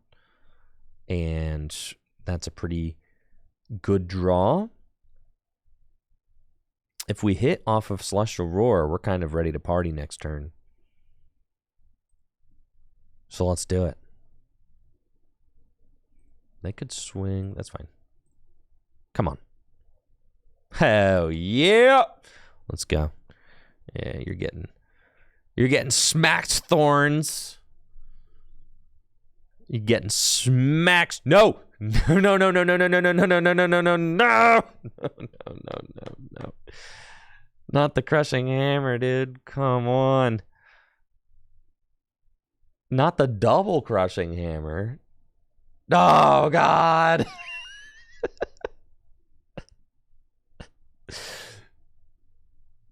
How could you do something so hurtful? And so devastating. I was so excited. I was feeling so high, and now I'm feeling so low. Man. A tragedy. I can't even use my V-Star power, Legacy Star. This is terrible. The double hammer. Okay, so what are we doing? I guess I have to superior for my energy back and start manually attaching.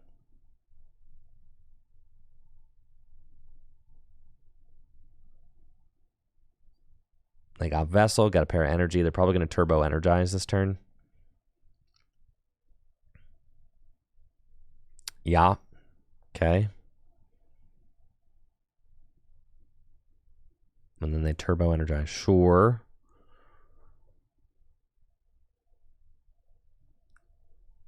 I guess we still go for a Celestial Roar. And just say, you know, if we're goated, we're goated. Superior away these.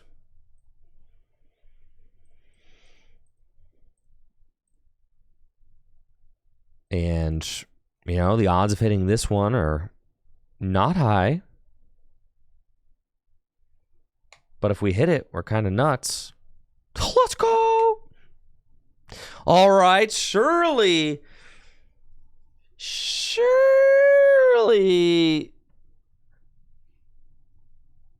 they don't hammer me this time. All right, they just Volt Cycle. But it doesn't matter because they can just keep using Volt Cycle. I don't really have anything to do. Like, I'm getting 2-hit KO by the Volt Cycle.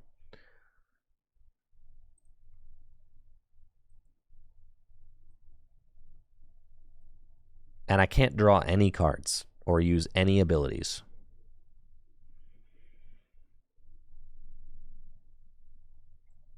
I think I kind of have to use Phantom Dive to soften up. Well, yeah, I think I kind of have to use Phantom Dive.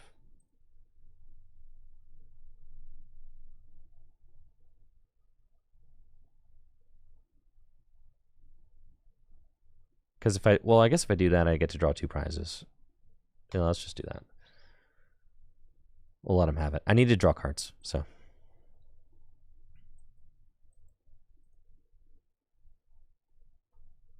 We'll do that. And see, nope, nothing valuable there. Wonderful. So then I need to find Squawkabilly, and I need to find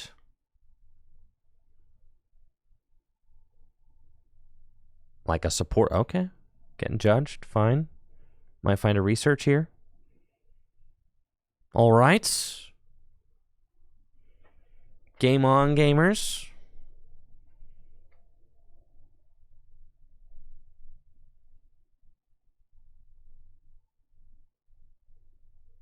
So here, I've got the Ultra Ball. Okay.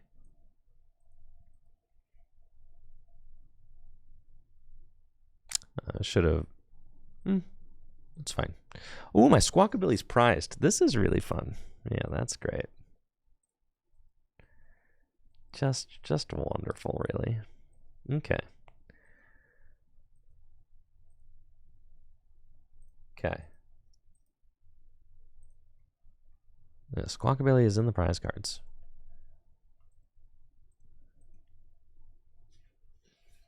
Okay.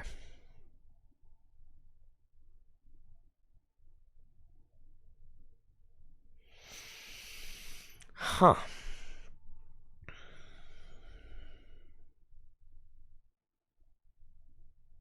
Do we just go and try to hit 2? That's like a game loser for sure if I don't, but if I do, though, if I hit 2 off the Celestial Roar, I'm so nuts.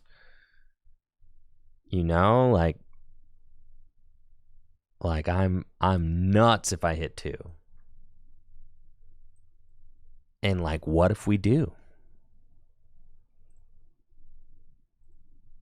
Much to think about.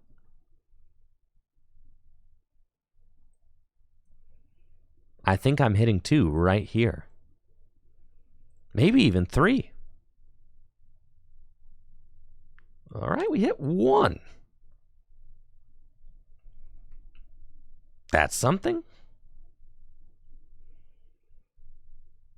I can work with 1.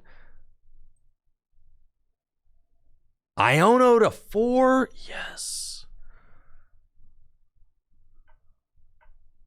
Oh, you're done. You're done. You're bodied. This is it. You lose. Yes. You're destroyed. I need to reorder my deck. Well, yeah, we need a V-Star, but I'm ripping it right here, folks. Come on. Believe a little.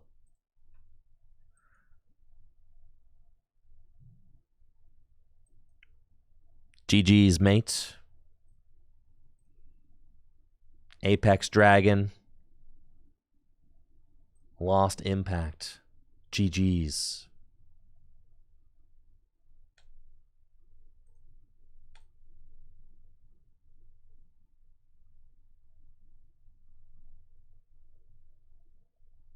Broken deck.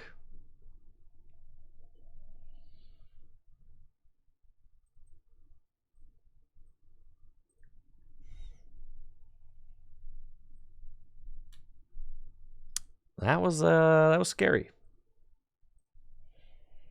Definitely. Not being able to use any of my abilities is kind of tough. But we persevered. Love to go first, thank you.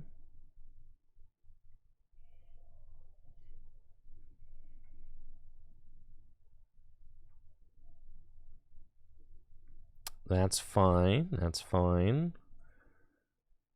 You know, the Jammers. Latina. I have not once used Rolling Iron, folks. Can we please cut this thing?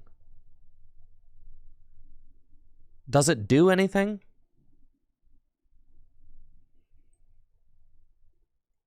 Not totally convinced.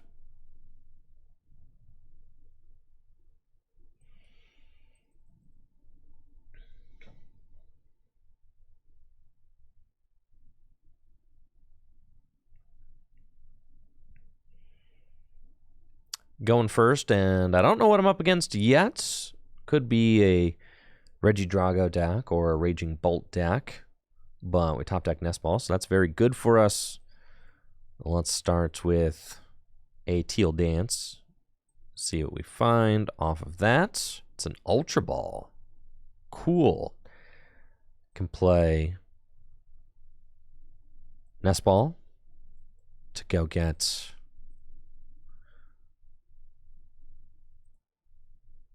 another Regidrago V.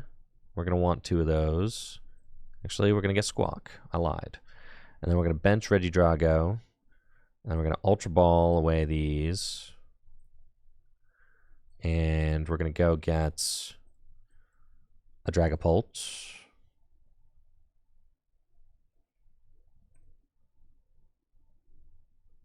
Do that. Restart for 2.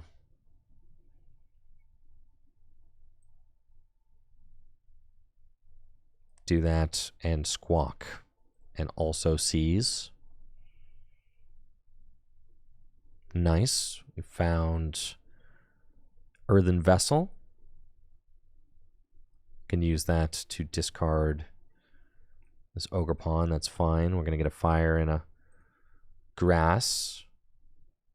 Nest Ball for another Drago.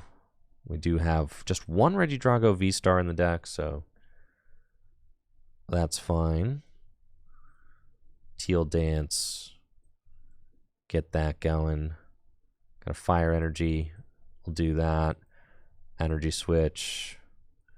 And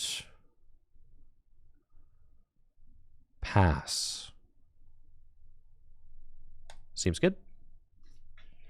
And let's see what my opponent's got going on.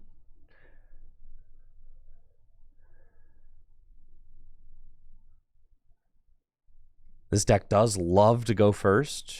Being able to threaten the turn 2 Regidrago is very good.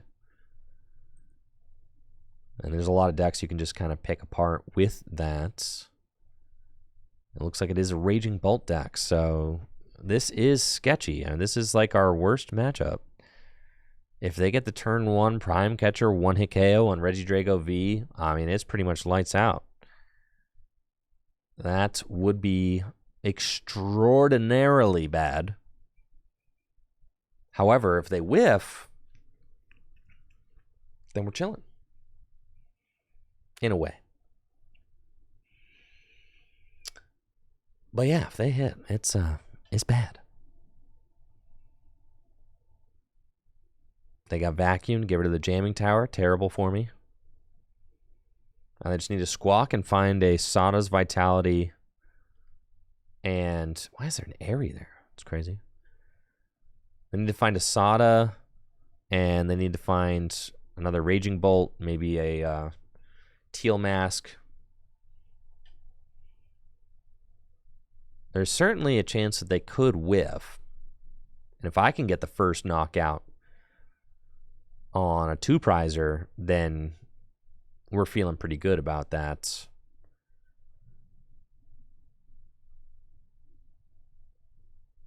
Energy retrieval. They can Teal Dance 1. They do need a second Bolt too, so they can Sada for 2 energy. If they Sada for just 1 energy, that's not really doing it. So even if they find the Sada here, yeah, they're 1 energy short. And they would have to find a second Ogre Pawn to Teal Dance to. And they could do that. And then that would give them the 4 energy. They could do turn 1 Prime Catcher, 180 damage. But it looks like they missed, so they're going for the Pokemon Catcher. It's a Tails. Prime Catcher into Pokemon Catchers. Very funny. And they just have to hit for 210. So they are shorts. And we are in there. Just going to swing for 70 damage. Soften me up a little bit. Okay. Top deck, the Regidrago VSTAR. Absolute insanity. And then we are just going to let this hand rip. Research for 7 big ones. We've got the Tina. We've got the energy switch. We've got energies. We've got it all, folks. We've got everything we need. Perfect. Get the grass energies. Go Teal Dance number 1. And Teal Dance number 2. And then I did prize my other Regidrago VSTAR, and I got 1 in the discard pile, so I do think that I should use it. Let's go Vessel here. Get some more energies out of the deck. And then we'll Legacy Star. We kind of have to use it now, just in case. This one gets knocked out and I don't pull 1 off the prizes. And we'll get Boss. Boss and Drago seems pretty good. I've already got a boss in my hand, though, so honestly, let's just go energy switch. That way I can keep these boys juiced up and attacking. So we'll evolve there. And I've got Prime Catcher in the deck as well. I'm going to go there. I'm going to go energy switch. Yeah. And then we're going to go Apex Dragon. That's right, Raging Bolt. Who's the Apex Dragon now? And we'll get rid of that one and that one. Couple of grass energy, and we take our 2 prizes. We found another boss. So we got plenty of gust available to us. They've got a Sandy Shocks, but that's fine. I've got boss. They have to Sada in order to keep up. And they've already used their Prime Catcher, so they may be able to hit a Pokemon Catcher or something, but I think at this point, they've probably just lost because they missed that first 2 prize knockout, and you can see how kind of volatile these matches are. If they were able to hit that 4th energy and turn 1 Prime Catcher my Regidrago, I pretty much lose there. But you know, now if they can't respond, I just win. And it's the whole game is kind of decided in those couple of opening turns.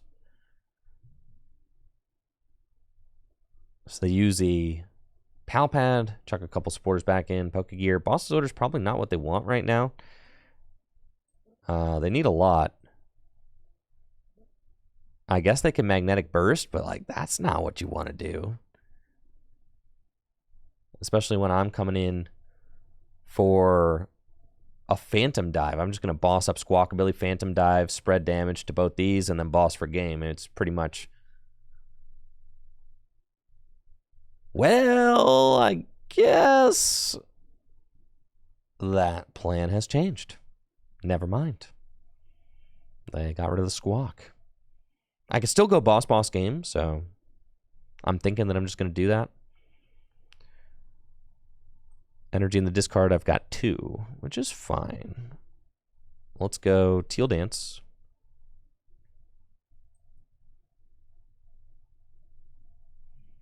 I could still boss Phantom Dive and then boss Phantom Dive for game. The problem with that, I guess, is if they like Penny again. I don't think that they can Penny again, but like if they did, it'd be annoying. All right, and then we're going to Superior.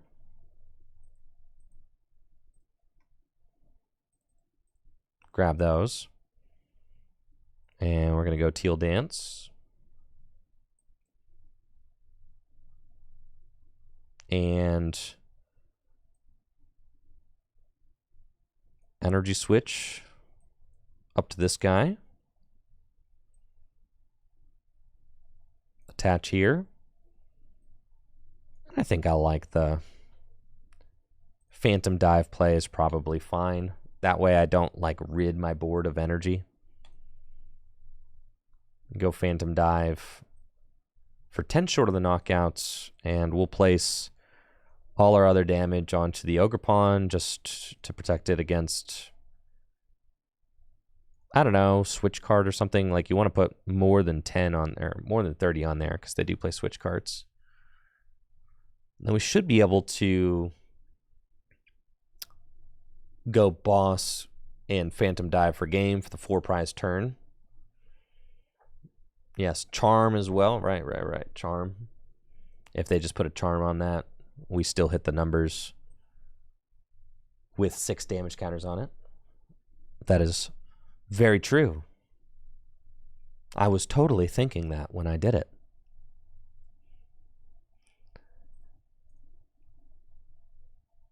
And I like having all of my energy. You do run a little bit of a risk if you, if you unload 2 more energy with another lost impact, then, what if, I guess, they were able to Pokemon Catcher and knock out my Regidrago with the energy on it? I could be in a little bit of a tough spot, potentially.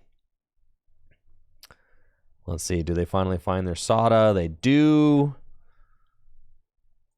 But, I mean, with so many weak turns in the middle of the game here, they haven't taken a one-hit KO yet, and that's just...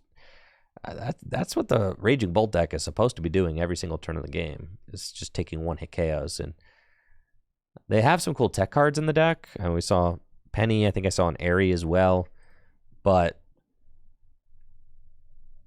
when the deck isn't doing what it needs to do to be like the best version of itself, then I feel like the tech cards aren't really worth it, right? When your deck's not doing turn 1 280, what's the point of playing Raging Bolt if you're not doing turn 1 280? That's the whole point. Thank you, Blunter Bargains, for that sub.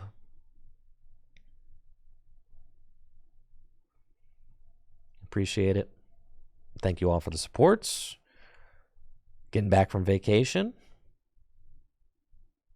I'm happy to be back and happy to be playing some of the greatest game ever made. Pokemon TCG Live. All right, we should just have win here. Let's go. Regidrago. Boss's orders. And we got the 4 prize turn double knockouts on both of your Ogerpon. And that is GG's. Well played. It's very funny to me that Regidrago seems like, honestly, the best way to play Dragapult EX right now. It's just that Dragapult EX is such a good card. And like Regidrago is just kind of this broken V-Star.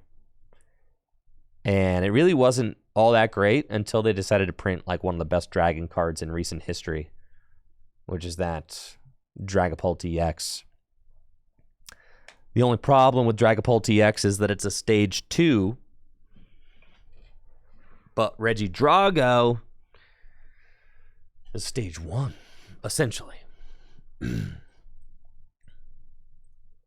I do have GLC content planned for this week. Yes, Sunday afternoon, Eastern Time, I'm going to be streaming the Gym Leader Challenge Championship Series Finals between Ben Morris and Alex Carpenter to decide the 2024 champion of Full Grip Games.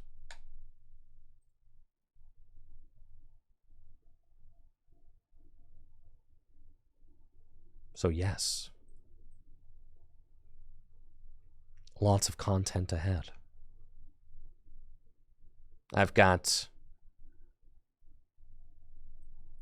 the GLC stream happening Sunday. I've got Standard Shrouded Fable happening with Jesse a week from today, next Wednesday, and I've got another Neopet stream with Heather planned for next week as well.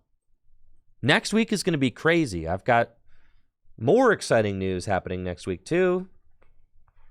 Next week is just going to be sick. And Shrouded Fable releases on TCG Live next Thursday. So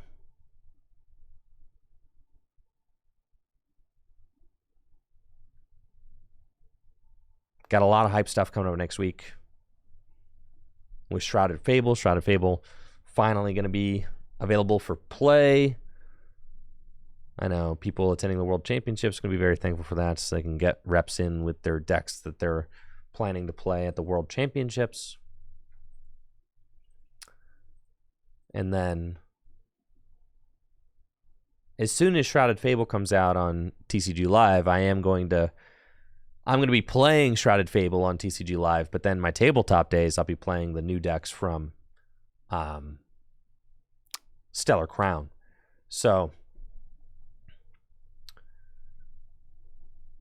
next Wednesday with Jesse is going to be my final Shrouded Fable tabletop testing day.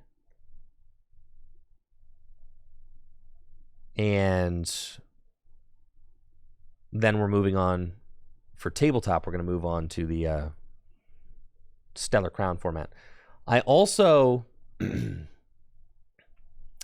am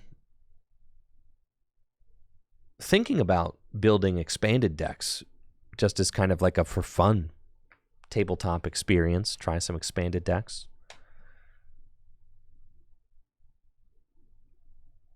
No, Brandon, Full Grip doesn't do pre-orders for mini sets, unfortunately. Just the main sets.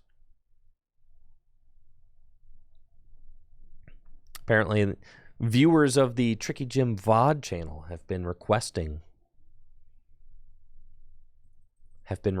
expanded content, so maybe I'll do a little expanded stream. Survival Brace, huh?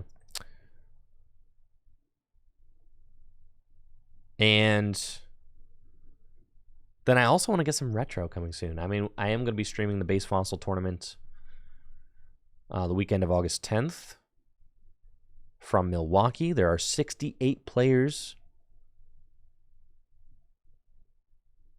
68 players registered.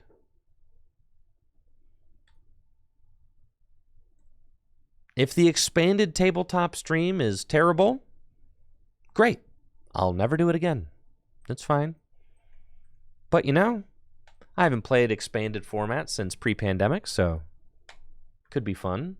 Just for the one time. All right, don't know what I'm up against here. Might be Tusk Mill, right? I think. So, I think we got Tusk Mill. There's a Pidgeot. I saw Sada. We'll see what's up.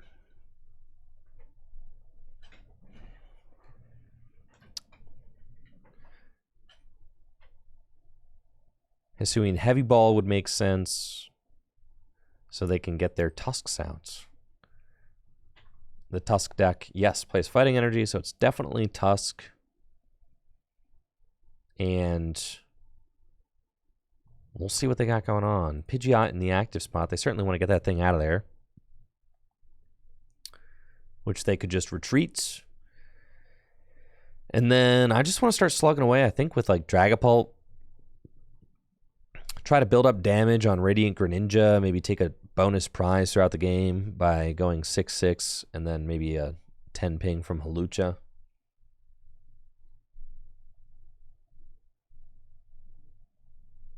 They don't have much going on there in that turn, so I can knock out this Pidgeot. Most definitely. Let's go Teal Dance. One more card. And then Research is actually what we want to do, because I can discard both Goodra and Dragapults. We find Grass. We find Energy Switch. We've got it all. This is fantastic. Would like to get, I guess, Mew, just in case they play like a Mimikyu or something. Kind of want to have this guy out of the deck. But honestly, I don't want any more attackers. We just want this guy. So that's fine. We'll get Mew. Teal Dance. With the Prime Catcher? That's kind of crazy. And then using the VSTAR seems very excessive if we don't have to. But I'm not taking the knockout on this Pidgeot, which is not cool, man. Knocking out the Pidgeot would be awesome. So, let's use it.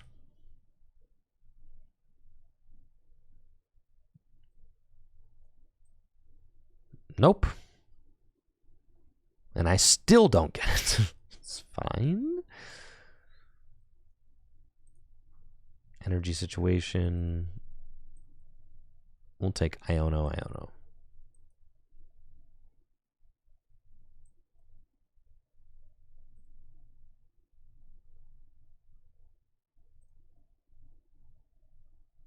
That's fine. Energy switch up. And Grass. And we'll go Prime Catcher on the Tusk. This deck is just crazy. And retreat. We'll save the jamming tower and go Apex Dragon for Phantom Dive. And then we'll place the extra damage onto Radiant Greninja. I guess, yeah, that is what I wanted to do. You can't really expect the Pidgeot to stick around. Right, like you have to assume that that's going to go back into the deck this turn. So even though putting 1 damage counter on the Pidgeot's cool, doing 6 and then 6 on the Greninja and then potentially having the 10 with the Hawlucha is good. I could put 10 on the Pidgeot to pressure it, but like I could also just, if they leave the Pidgeot there, I could just knock it out. Like there's no way they're going to leave the Pidgeot there for 1 more turn. Right?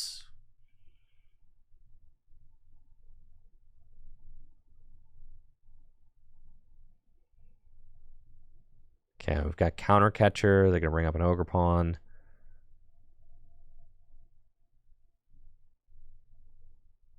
They may, I mean, if they leave the Pidgeot there, I'm going to reach for the Tina. If they just retreat into Radiant Greninja, then sure, whatever. It's fine.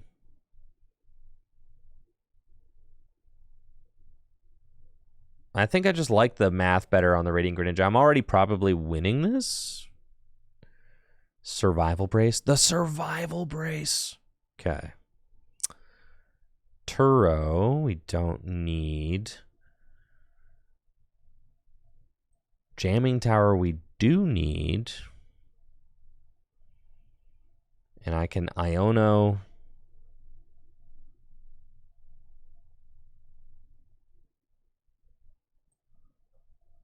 Nah, we don't want to restart for 1. We just Iono. That's fine.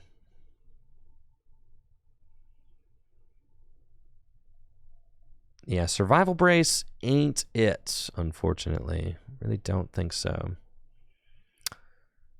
Okay, and then we're going to, for our next trick, attach an energy to,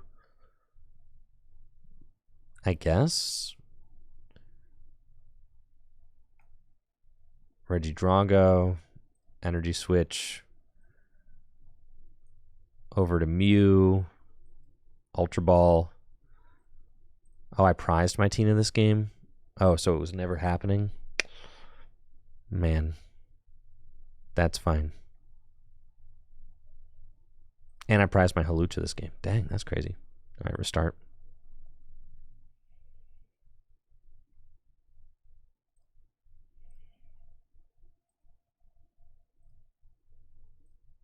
Apex Dragon.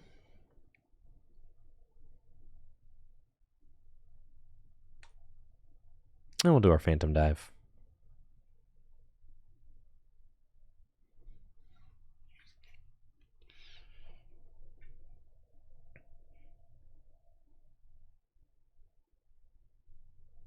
Okay, this guy.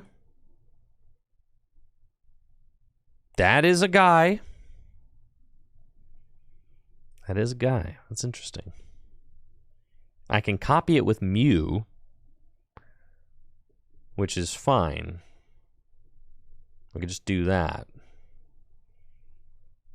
Because Demolish goes through all effects. So, okay. It's fine with me.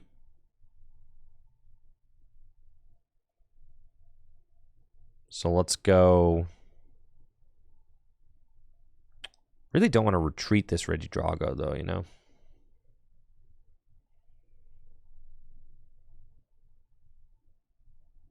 Yeah, no, I do not want to do that. Okay, we'll energy switch off there. Ultra Ball here. And then we've got Superior. We've got 3 grass in the deck. And then we just restart. Nice. Okay. I do have to be careful, obviously.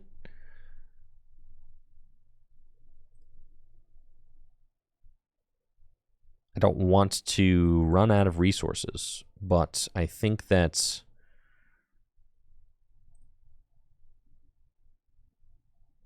Just have to retreat the Drago. Do I want to just knock out? I guess I want to kind of just hold here and knock out the Greninja. I think that's fine.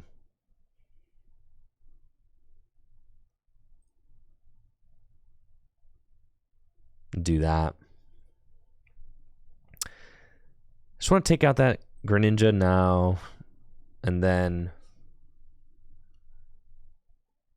I can start swinging with Mew EX next turn, and then start manually attaching to the Drago as well. I don't want to use Research necessarily because there's only so many cards left in my deck. So, not really trying to set ourselves up for failure there. Retreat into Mew. Mew does resist by 30, but it doesn't matter. We'll go Superior. Yeah, this is going to be a 2-hit KO, folks. I know that. Oh, it doesn't hit for resistance. That's right. Okay, so it does go. It goes through the resistance. Yes, yes, yes.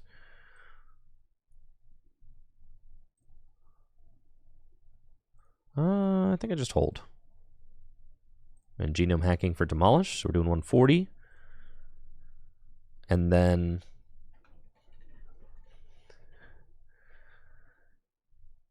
we got the first attack in. So we should just be golden. Since we're swinging with Mew, they get knocked out next turn. At best, they could attach a double turbo and do 120.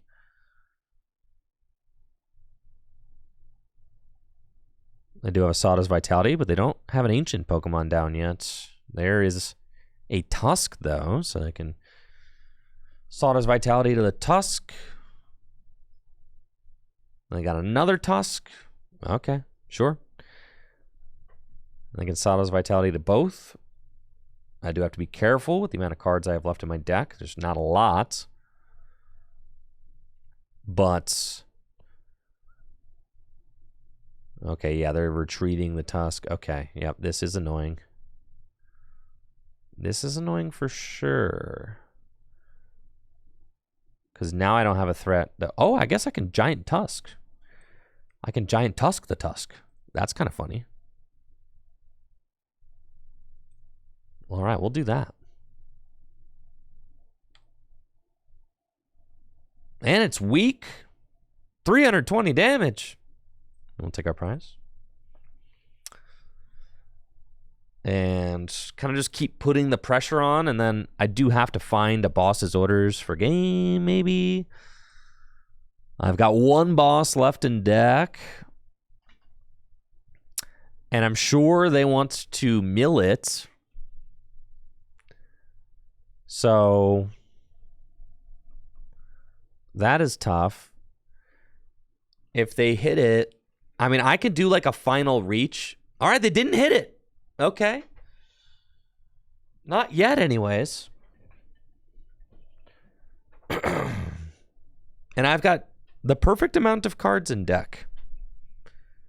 So I need them to not mill 5.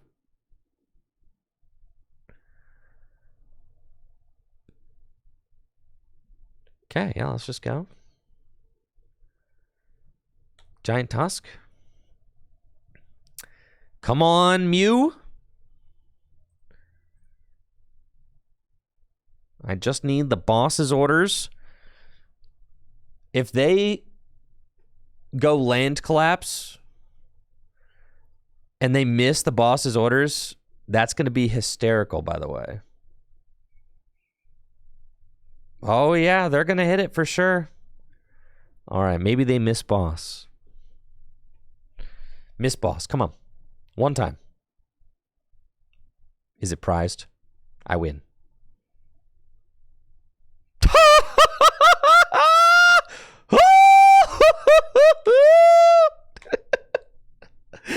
I'm so good at this game. Let's freaking go.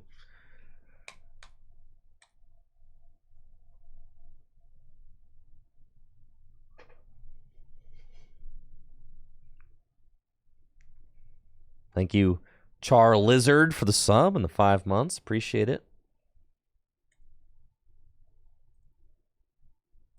Content is so back.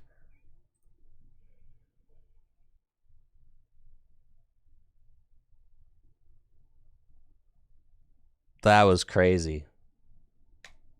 That was so nuts, dude. Thank you, One Up, for the Prime sub as well.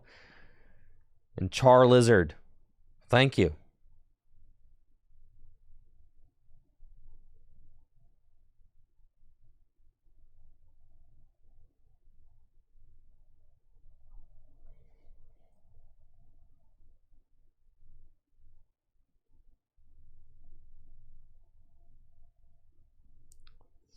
Could have attacked with Drago twice. We can't hit the Stone Mask Ogerpon. What was I supposed to do about that if I'm not 2-hit KOing the Stone Mask? Oh, if I Phantom Dove and then put... But there was a... I don't think... The only bench Pokemon I guess was Greninja at that time. And I couldn't gust it up. The spread can't, but I didn't... It didn't have... The Phantom Dive Soften Up play was not there. The board state was Lone Stone Mask. That's all they had. It was Lone Stone Mask. They had a Greninja with 10 hit points left on the bench at one point with the Lone Stone Mask. That was it. Oh, last turn? What did I do last turn? Oh, yes. You're right. Yes. I could have attached and retreated. And then if they put up Stone Mask, then I just retreat again. Yeah, you're right. Yeah. Okay. Yeah, but like think of the content though, you know? You're right. I could have retreated the Mew. But the content though, you know? Looks like I'm up against a... Iron Hands deck. We've got a fine opening hand, but I don't want to, you know, get rid of my Prime Catcher turn 1. I suppose none of that matters, though, right? None of it matters. We're playing against a deck that can probably take turn 1 knockouts, so we're just all in on squawking because...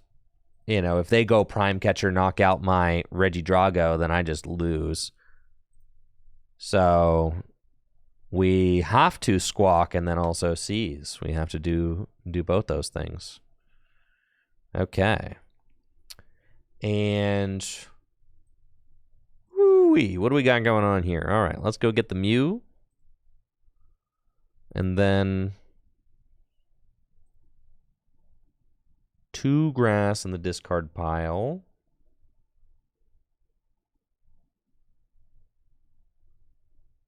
Okay. We Ultra Ball away. Man, this stinks. All right, it's fine. We can always get it back, right? Ultra Ball away these. We can always get that stuff back. Always. For an Ogerpon. And then we do that. And then we restart for 1. And then we Teal Dance for 1. And we say, please don't hurt my Regidrago. Please. Please don't hurt my Regidrago V. Oh, you're playing Future Box? Oh, we win. We're fine. It's Future Box. Oh, okay. All right. Miraidon EX decks are so much scarier than Future Box.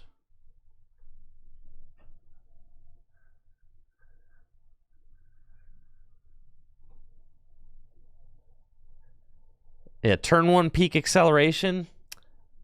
That's fine.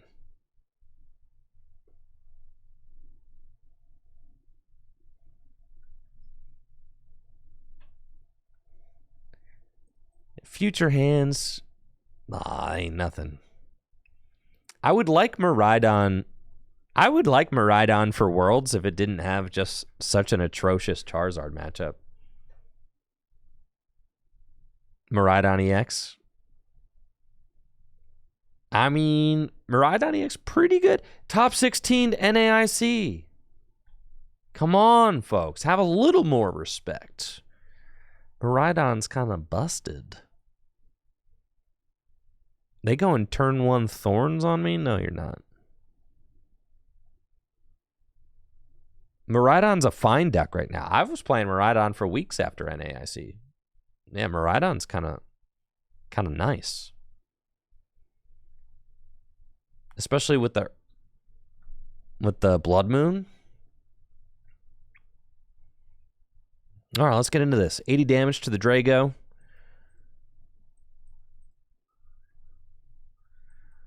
Here we are. Restarts. Okay, we've got Uno Mas.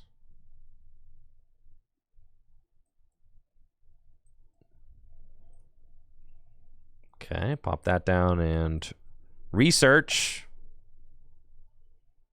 Cool. I would love to Prime Catcher, and we have it in our discard pile, so we will probably do that. But first, we're going to Teal Dance a couple times.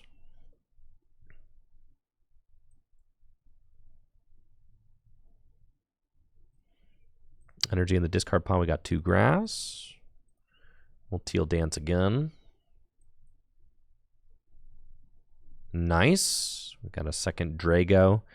And then let's just Legacy Star and grab the... Holy moly. All right. Grab the Prime Catcher. And I suppose we're going 2, 4, 6. All 3 boss are in the discard pile? Well, I feel like I need a boss then. Is there anything over there that, like... I guess Ogerpon could take a knockout if it has to, right? And then we superior away these. Get those. Oh, I've already attached? Why am I so bad at this game? I didn't find a single energy switch, actually. Holy moly. That's terrible. So I couldn't have attacked anyway. I missed everything. I missed the energy switch. Really? Really? Okay. Really? Yes, yes.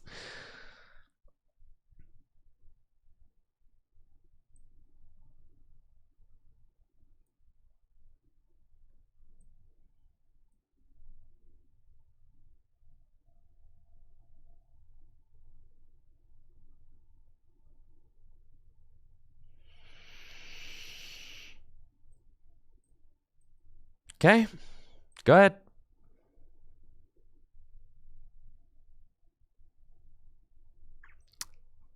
Not a single energy switch, huh?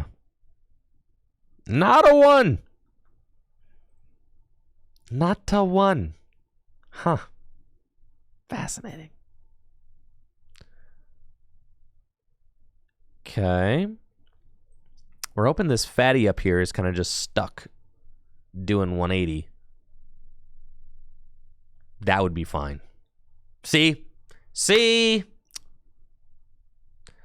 There we go. The fatty is stuck.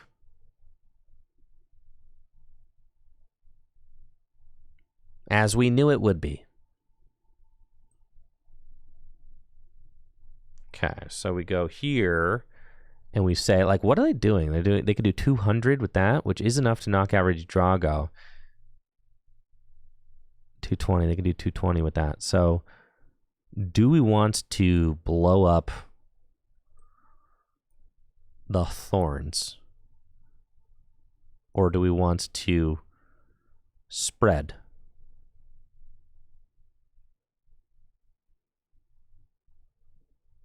We could go Gust Mew and knock out and put 3 on each of these.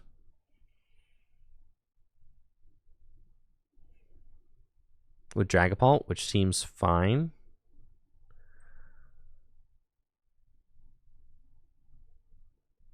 Getting rid of the energy seems cringe, so that's okay. And then that also allows us to Teal Dance.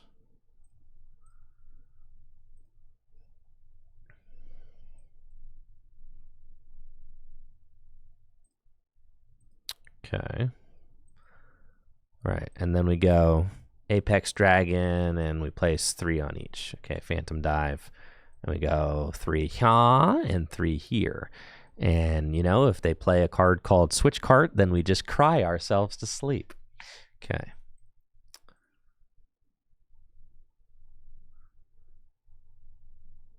So we hope they don't do that. But clearly they did not have a Switch Cart in their hand, or else they would have maybe played it the turn previous.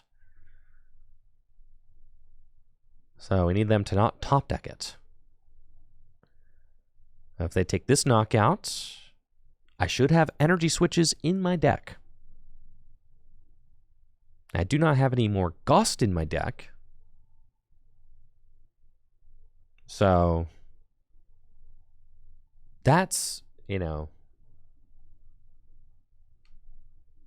Yes, Ogerpon is here to take the last KO. That's why he's here, yes. That's what we plan on. So we would like to research into our deck, which should just be chock full of energy switch, you know? 3, 6, 9, 12, 15, 18, 21, 12. Oh, yeah, I guess Ogerpon actually already has the guaranteed knockout, which is pretty cool.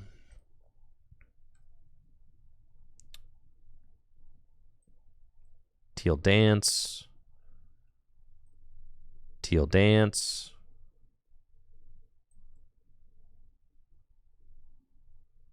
Fire. I'm jamming. And I hope you like jamming too. I'm jamming. Okay, we'll get that fire energy. So we're doing 3, 6, 9, 12, 15, 18, 21, 24. So we could take that knockout. Guaranteed. 3, 6, 9, 12, 15, 18, 21, 24. Yeah, restart for 1. I should have a superior left in deck. Or an energy switch, so I can... Yeah, that's fine. All right, retreat. And we go Myriad Leaf Shower for 240. Okay. Feeling pretty good. Take our 2 prizes. And then there's another energy switch. Great. No abilities, but that's fine. We're in a great spot.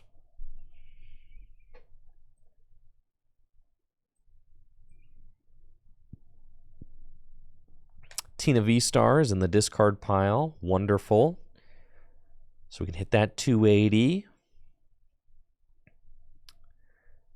And then we should be able to just one-hit KO whoever comes up. They've got 4 prizes left. They can't take... They cannot take a 4-prize turn. Shouldn't be able to anyways. I can turn off my abilities, but that doesn't matter. They're leaving all this energy in play. And if they attack with a 2-prize Pokemon, then I just win. So yeah, they can go Volt Cyclone, move an energy back. But it doesn't matter because Regidrago is here. Lost Vacuum, that does not matter. That's cool. And then you use Volt Cyclone and you knock out my Squawkabilly, but it does not matter. Because you lose. That's right, Iron Thorns. I definitely am. I'm missing like a good ability lock deck in Standard, you know? Iron Thorns, I wanted so badly for Iron Thorns to be it. But the fact that it doesn't lock non-rule box abilities is just sad, you know? You can't knock me out, right? No, but they're going to try.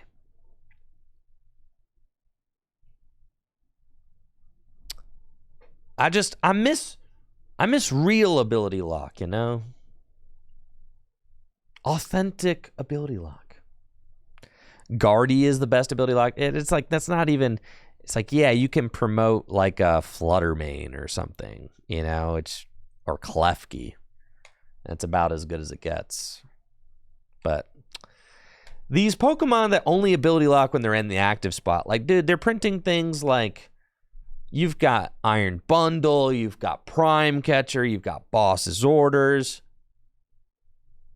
You got all these ways to get those things out of the active. So the active only ability lock kind of stinks. They're so soft. Bring back real ability lock. Garbotoxin. That's what I'm saying. Give us something that really locks.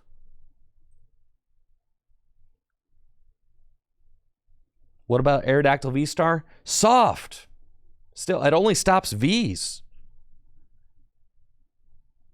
Garbotoxin is all abilities. All of them.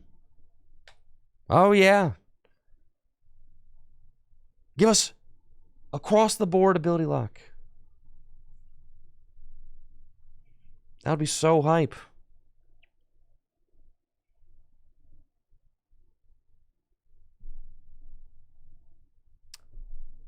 Reprint Vileplume.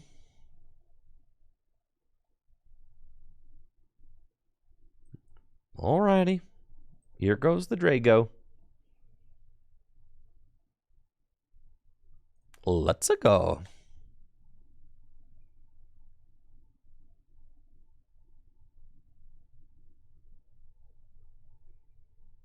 If they reprinted Garb, what would be the Pokemon to play with it? Probably Dark Guys. I don't know. Ditto. Dude, why is... I'm trying to get content today. And the game's giving me backwards cards. Do we really want strong ability lock back? Isn't it kind of toxic? Yes, we want strong ability lock back. No, it's not toxic. I would say that my opponent's getting to use their abilities all the time. That's toxic.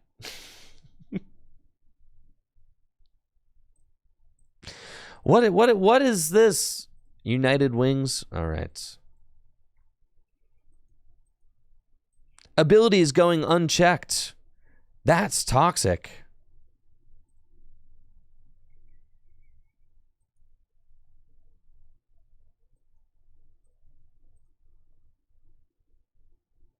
Is Ditto broken? How was it broken before?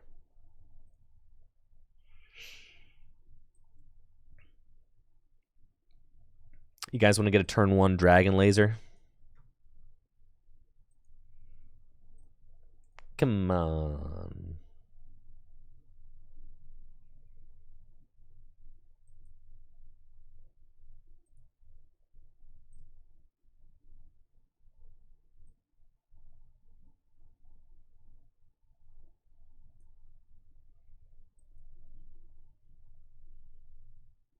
Dang it. Ditto just freezes the game when added to the bench via nest ball. Awesome.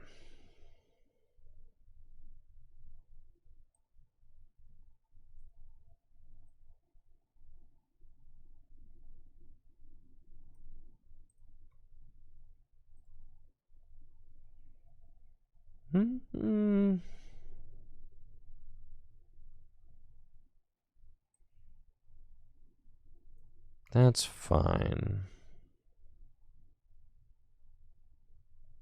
Pass.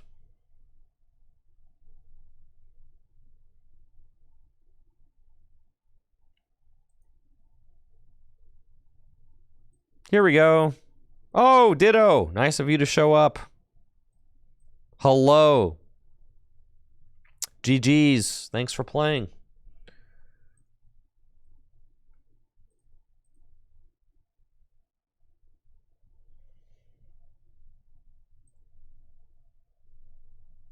New deck 60 kind of going ham, you know?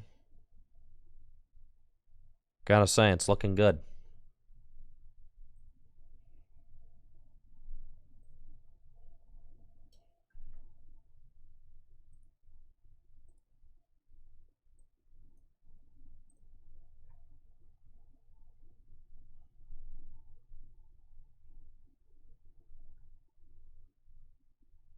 All right, let's see if that fixes it.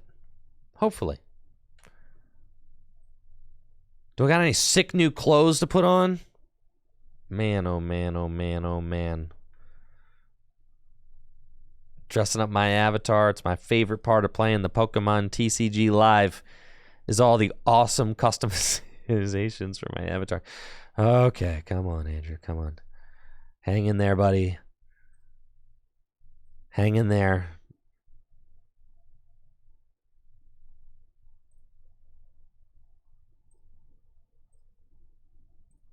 The TCG Live brain rot. Don't let it get to you. Stay strong. Stay strong.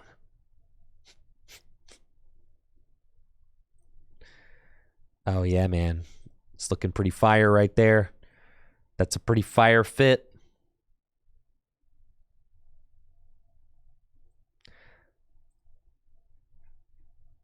Oh, I needed to buy the pants. Some cargos. Pokeball cargos. With my 17-inch waist.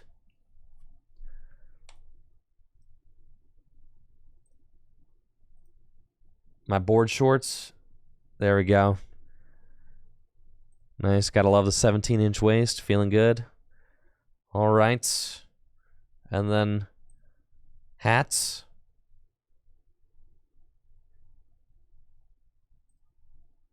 Oh, yeah. That's, yep, that's great. Love the visors. So many people wear visors these days. Haven't you noticed? Think about all the times you spend wearing visors. The sheer number of visors to amount of visors worn in real life ratio is kind of wild. All right, fantastic.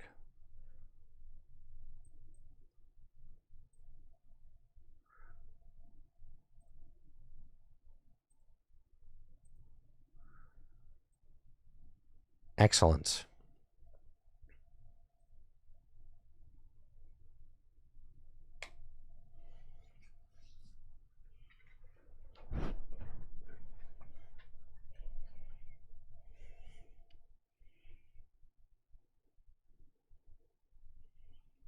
Game on.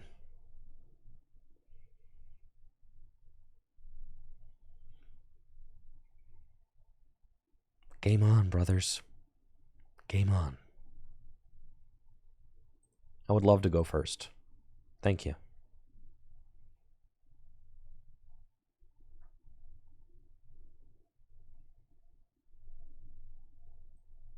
Nothing? That's okay. Here we go. It's a playable opening hand. Fine with that. Still haven't used the Gudra. Just saying, folks.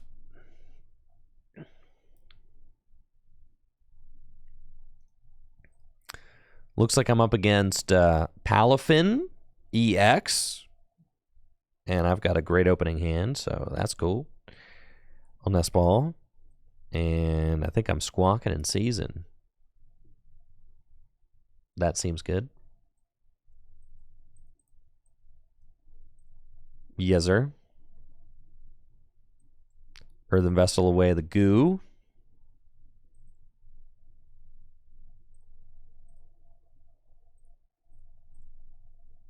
Really just want the fire, and then I can... A fire and a grass, yep. That's my only V-Star. Quit playing with me. I prize 2 V-Stars.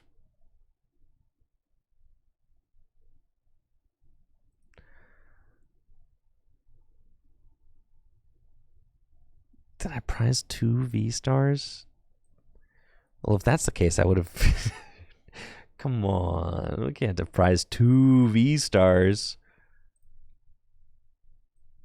I did prize 2 V-Stars. Goodness. Alrighty. That's fine. Love to have a Squawkabilly in play for no reason. That's okay.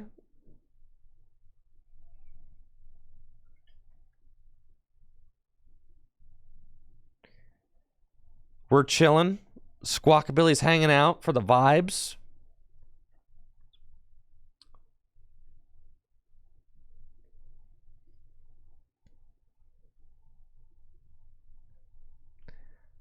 Gudra is for the mirror. I guess that makes sense, right? So that you can goo. You want to like Dragapult, then you want to goo. Because like, what are you gooing?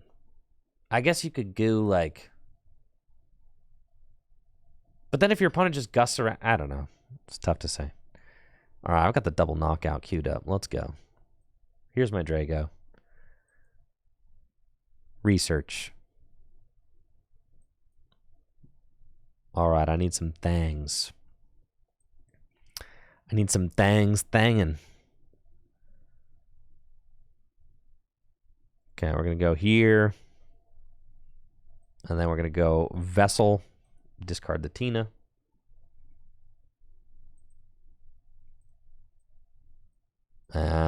We've got 3 energy switch in the deck.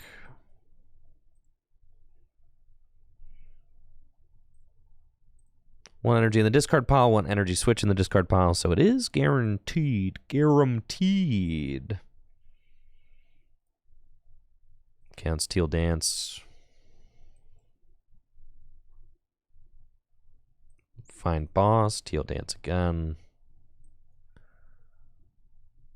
Find Nest Ball.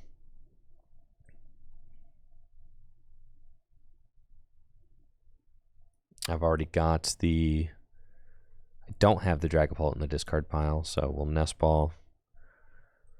For my Mew is gone. It's gone. My Mew. Why is my Mew not here?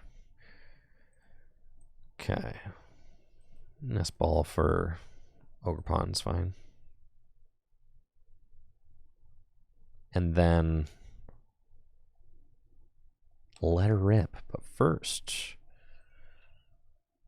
get a few more energy out of the deck. Teal Dance one more time. And we're going to let her rip. Legacy Star.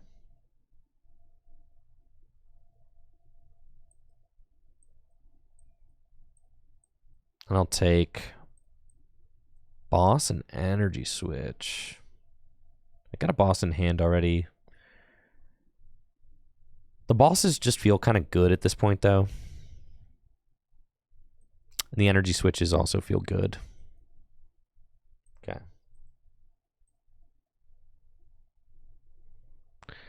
And then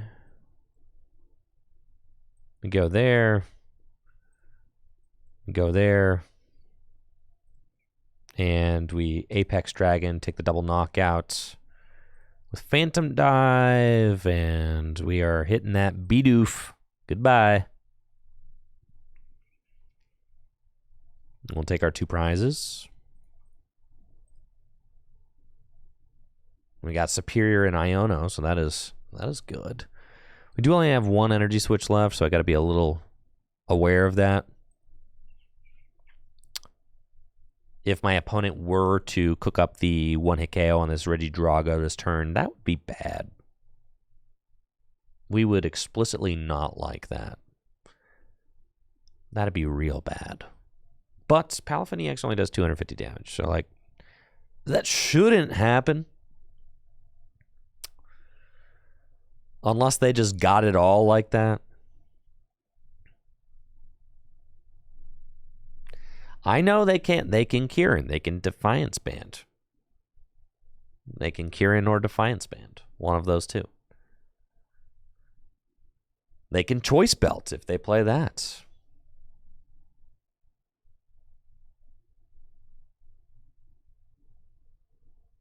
But we're going to say they ain't got it. No. They don't have it like that. They need to switch it to the bench, then back to the active. They got Irida for turn. Yeah, we're chilling. This Drago definitely survives the turn. And with the Drago surviving the turn, well, then I get to just attach to my bench Drago, and we're kind of chilling. What's crazy about the Regidrago VSTAR deck is that you really only attack with 2 Dragos a game. How crazy is that? Like, really, though. It's just 2 Dragos a game. Which is a pretty strong argument for Radiant Charizard. However, Radiant Charizard is just such a terrible starter. Like, so bad.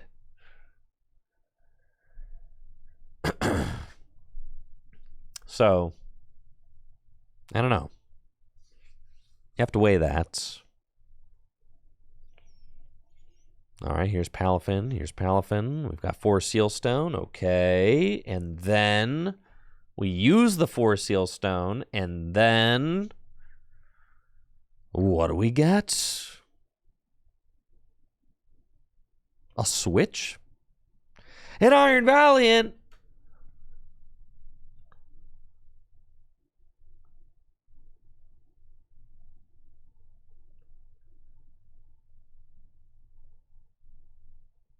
Okay, and now they have Palafin EX. And they can hit for 250? All right, that's fine. 10 shorts.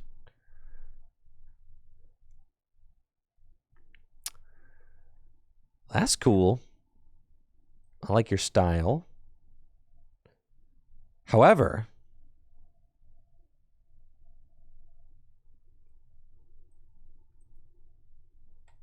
I do not really care. That is fine with me. We are going to go Teal Dance.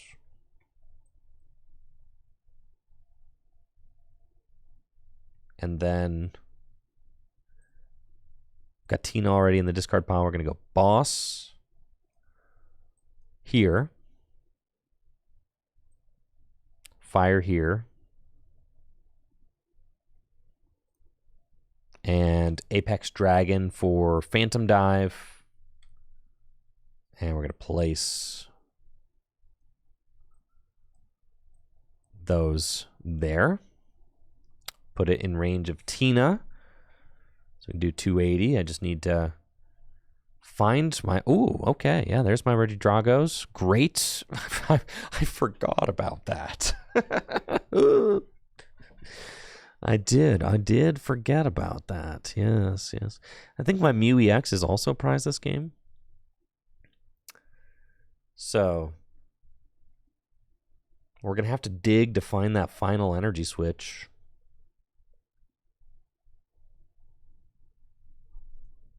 We do have Drago, though. And if I find that final energy switch and a grass energy, then I'm going to be able to crank out 280, knock this thing out with Tina VSTAR. They could take a 4-prize turn this turn. In fact, they could go Tachyon Bits the active and then Gust my Regidrago V. Turo scenario. Holy moly.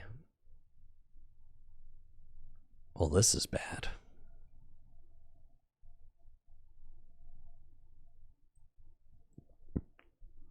You get the Squawk. There's still time to Prime Catcher. They could Prime Catcher, folks. I think they just have to Valiant Evolution, though. All right. But now I've got the Squawk ability active. Fascinating. Okay. What about my Prime Catcher? Is that down? Let's do it. Okay, here. Ultra Ball away these. Get Halucha, which doesn't matter. Prime Catcher is in the deck. My last energy switch is in the deck. 2 grass energy and a superior as well.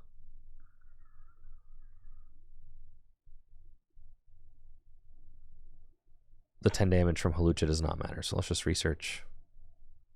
Okay. Come on now. Right there. We just need to find our Prime Catcher. There's 6 cards left in the deck. I get to draw 3, I believe. I've got actually only 2 grass. Yeah, I do get to draw 3. And is there a way to thin it all?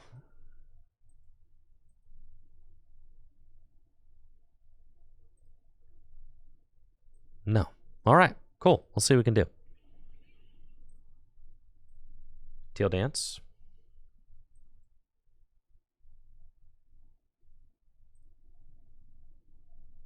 Teal Dance.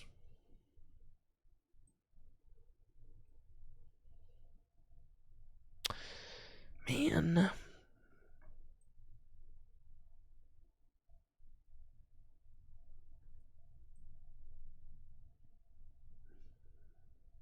Motivate would be pretty good. But if they go Prime Catcher, they can't go Prime Catcher, knock out my Regidrago. It's not happening. If we find the Prime Catcher, it's a 1 in 4 chance at this point. If we find the Prime Catcher off this final one, we just get it. We just win if we do that.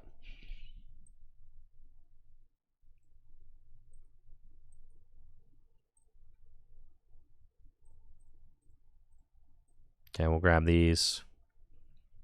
We've got 1 more Teal Dance.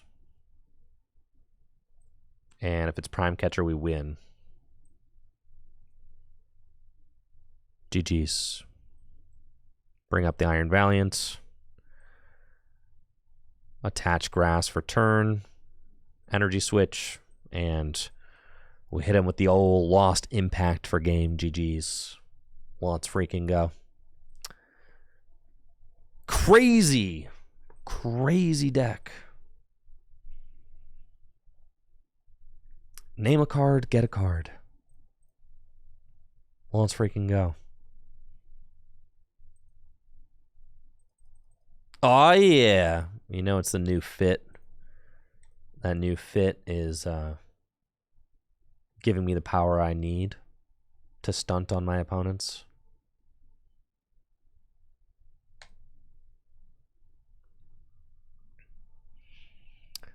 All right, Drago kind of schnasty with it. I'm starting to feel it.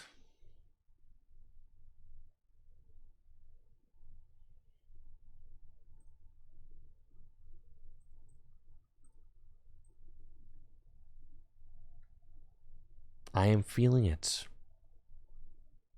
Things are flowing. I see what the Drago lovers love about the Drago. Now, do you guys actually think I was I was talking to JW and Riley about it. You guys think the new Kyurem, you kind of have to play the new Kyurem, right? But it's also a terrible starter, and also your opponent like always has Manaphy. What I've been hearing is that like you really don't pull off the new Kyurem as much as you would think.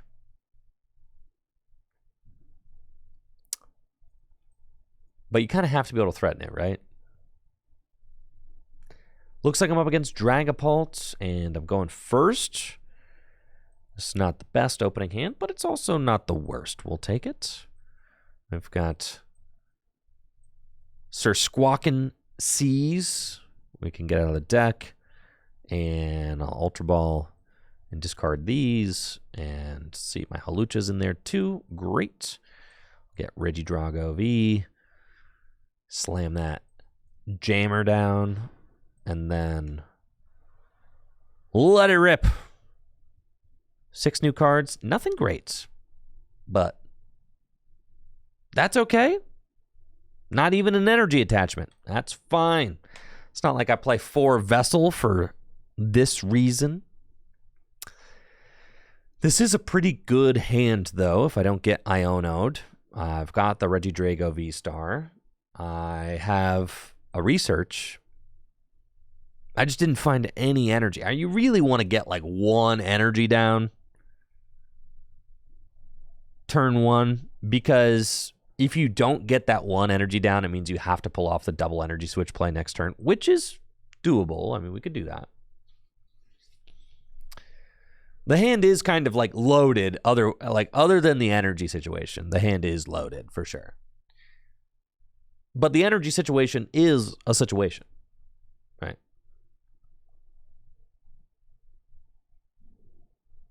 It is certainly a situation. I think I got to like 15 cards left in deck the other game and didn't find an energy switch. So maybe I'm still just reeling from that. They've got all these 50 hit point Nautus. I do love to see that, but I prefer to knock out the Dreepy on the bench. So if I can go double knockout on Dreepy, I think that's preferred. There's a grass energy.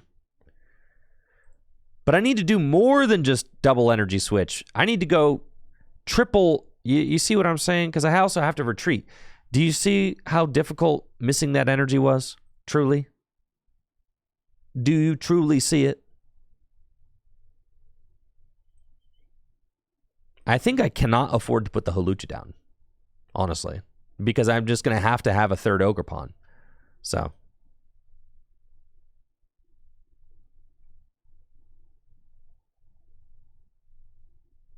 Okay, we've got Nest Ball for 1 Ogerpon, Ultra Ball for another. And then we want to get a backup guy down. We've got 3 energy switch in the deck. Okay, we'll do that. And then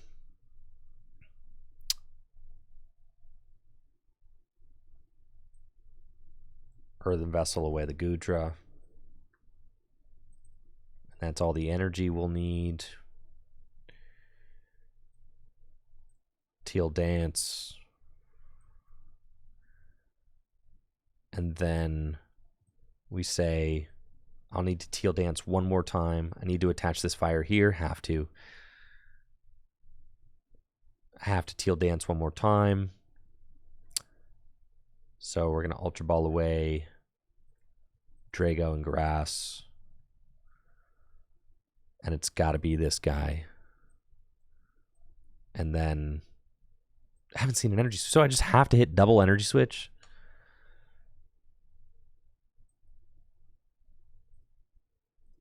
Yeah, that's tough. Well, there's 1. Okay, so now we actually just have it guaranteed. Yeah, cool. And then we go Legacy Star, and I can get the energy switch back now. Hello, friends.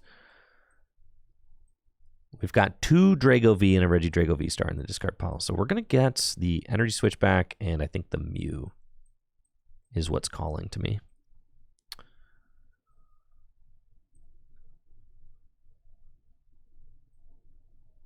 Oh, yeah, I don't have a bench space for another guy. No, the Hawlucha, it's way too greedy to get the Hawlucha.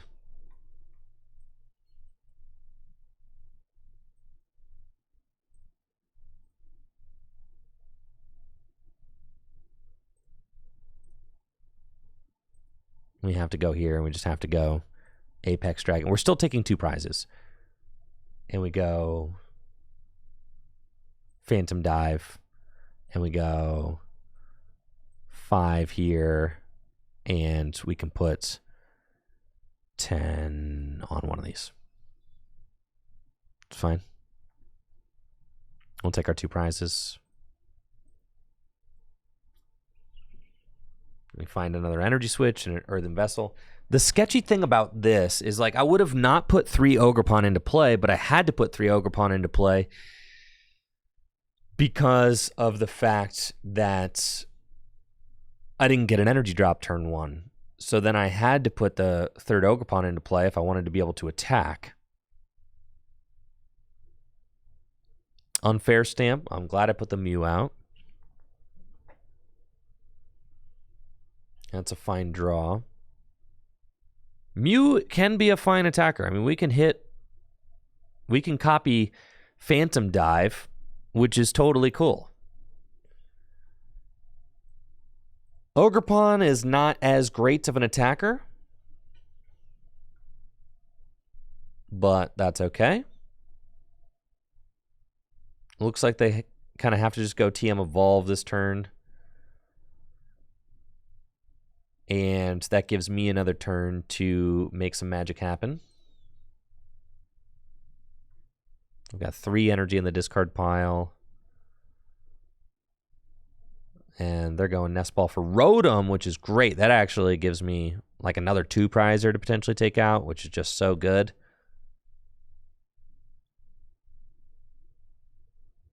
They could Arven for like Rare Candy and 4 Sealstone. They're getting Vacuum. Oh, because they have to get rid of the Jamming Tower because they can't actually use the Evolve right now. So they do have to get rid of that.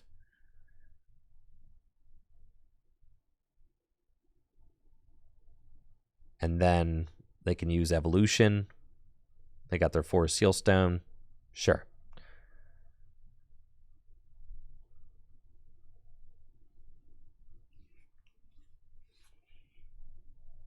Okay. Let's go. Oh, wow. What? They used the VSTAR. Okay. We're going Rare Candy Dragapult. Then what are you going to evolve? Like, what are you evolving? You going to Jet Headbutt? Attach Return? Jet Headbutt? All right, so that's fine. For 100 damage, and that does actually matter.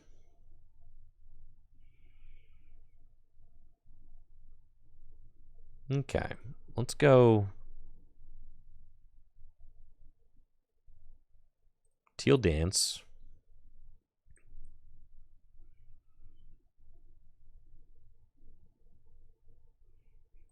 Energy switches are valuable, but I've got more in the deck. Let's just do that. Get those 3 grass energy. And we'll go Teal Dance.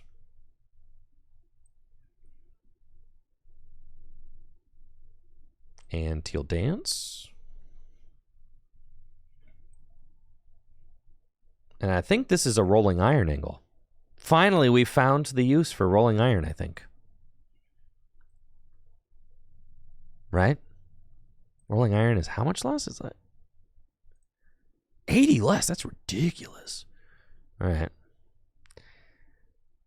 That's crazy.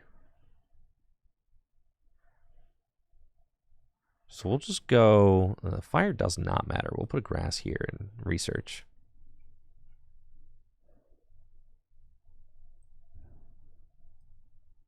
Vessel. There's the fire. I have actually got no superior left. Okay.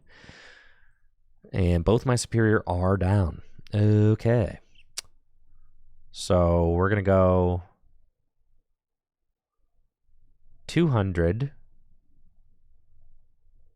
That's fine. Very small deck. But you're still hitting for plus 30. So if you go Phantom Dive for 230, minus 80 is 150. Which is short. Okay.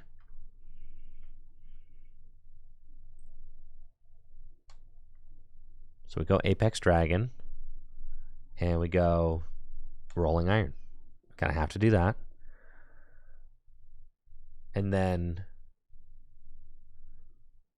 we see what they get cooked up for next turn. What if they play Kieran? I mean, come on. Yeah. There's always a what if. They've got a 2-card hand. What if they play Kieran? Then I guess I lose. What if my opponent makes a unlikely game-winning play? Sure, then they win. Yeah, okay. You're always just playing to the best outs possible. All right, so they're going to gust up Mew, which is actually crazy because that allows me to get this second Regidrago down. So that's actually kind of ideal.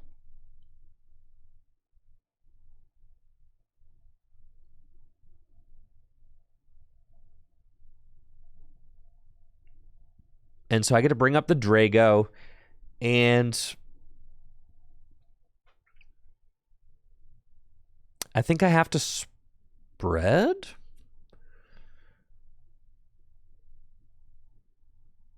I think. I have to Phantom Dive, and I have to put like 2 on... No. I don't have enough to do it. Yeah, no, I don't. I don't have enough to guarantee that both those... I think I just put all 6 onto the Dracloak and say, like, all right, if you evolve this up, then I win with Lost Impact. But yeah, this Gust play is pretty much as good as it gets for me. Was there a V-Star in deck? Well, if there isn't, then hopefully I pull it off the prizes.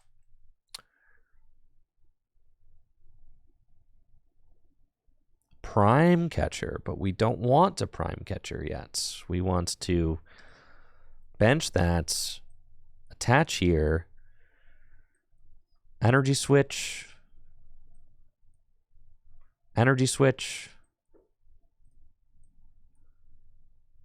and go. Okay, so our play, we have Boss and Prime Catcher in deck. Our play is to put 3 on this Dracloak, but then the other 3 don't matter. I could put some on like this Tatsugiri, I guess, which might matter. Rolling Iron again, I think, is worse.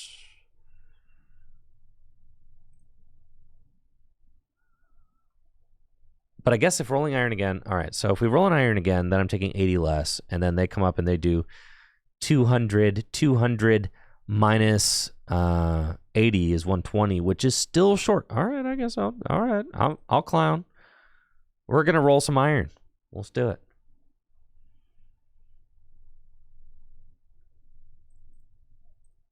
I think we force them. There's my final Regidrago, so...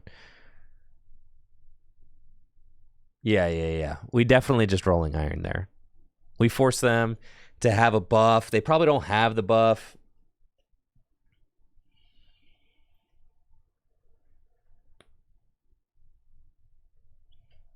Could put 60 onto Rotom and then Boss with Dragon Laser for game. It's true. There were a bunch of different routes there. But I think at the end of the day, I do like the Rolling Iron. I do think putting the damage on the Dracloak's the worst play, so we didn't do that.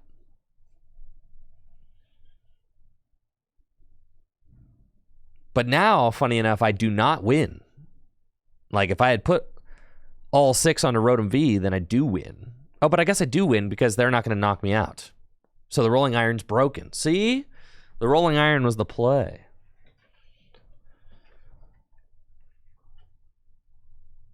But, oh no, there's Radiant Alakazam. I still don't think they can fix it. We feel like we're in control. Finally, I just needed a game where the Goodra did something, okay? That's just all I needed. I needed one game. And up until this point, I had not had it.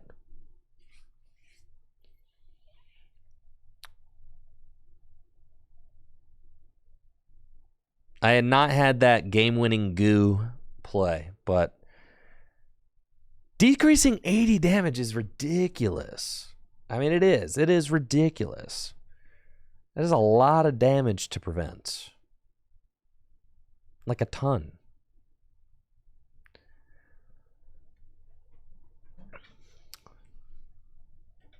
Imagine next format where you can just go turn 2, knock out all the Dracloaks with your Curum.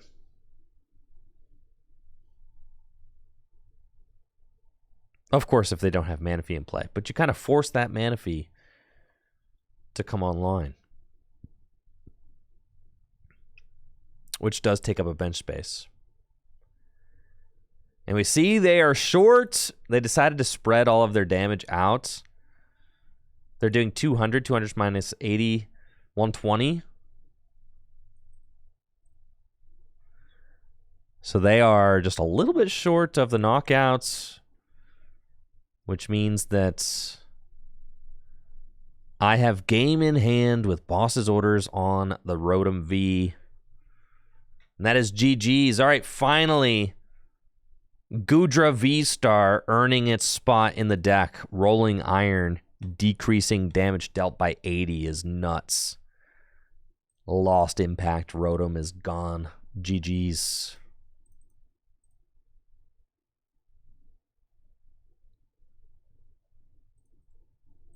All right. Let's go.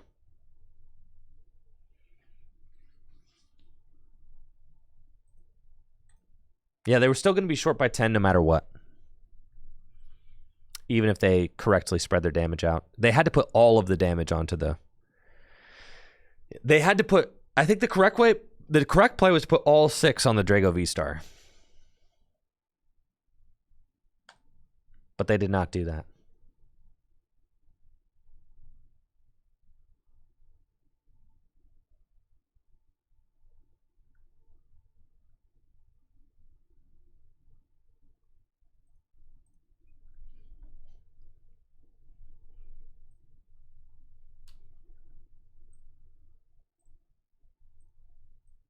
All right.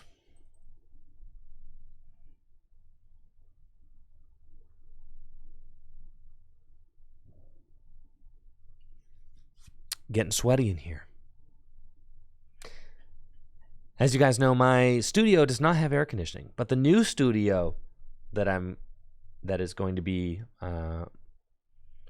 probably it's going to be finished by the winter, I'd say. It's a little whiles off. We're doing the tournament hall first, but the new studio is going to be directly behind here. And that studio will have heating and air conditioning. But as it is right now, not only does my studio not have air conditioning, the entire upstairs warehouse area, the air conditioning's like not working for whatever reason. So the entire floor up here is not AC, not just my studio, but the entire floor has no AC. So even though I have a fan over there, it's just blowing hot air into my studio right now. It's kind of sick, honestly. Patience is key. It will all get resolved in due time. Though the entire time that I've been streaming a Full Grip, actually, none of my studios have ever had heating or AC. For the entire 5 years I've been streaming here. So it has been a long-awaited upgrade. Looks like I'm up against a Dragapult EX deck. I've got Mew in the active, Ogerpon, Drago, Far, Research. This is feeling very powerful, I have to say. Got another Drago, Teal Dance.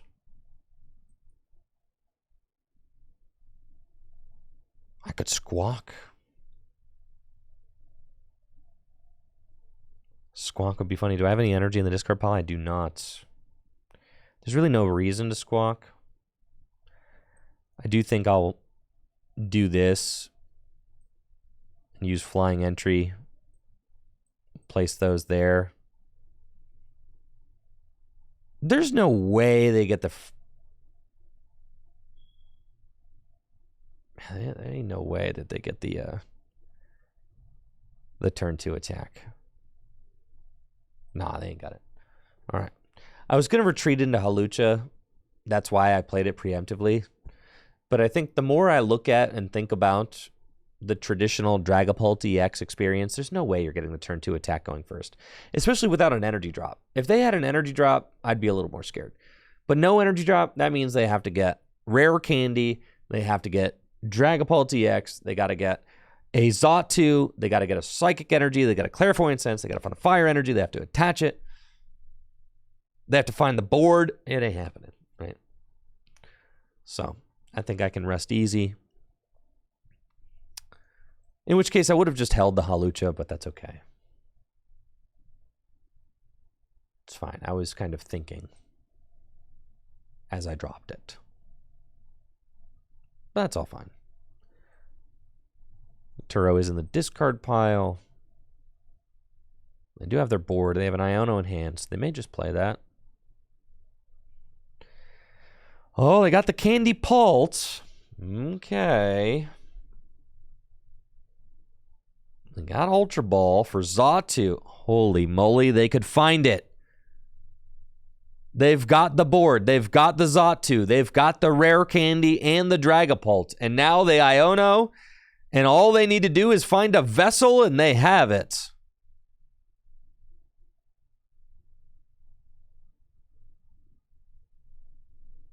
No shot, brother. There's no shot you're cooking it up like that. Ain't no way. I'm saying it right now. Ain't no way. No. I refuse. Oh, shnikes. Should have retreated into that Hawlucha, huh?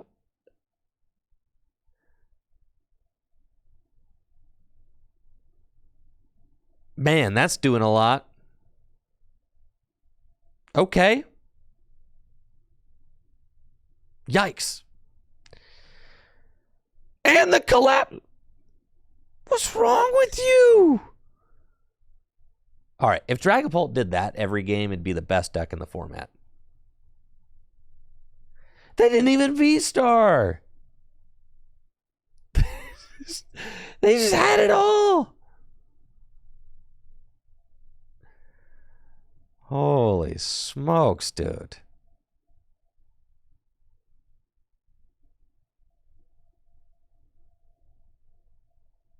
All right, we can win this. It's going to be a tough one.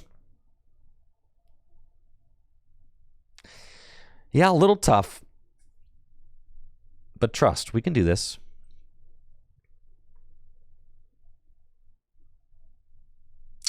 Energy Switch is a great start.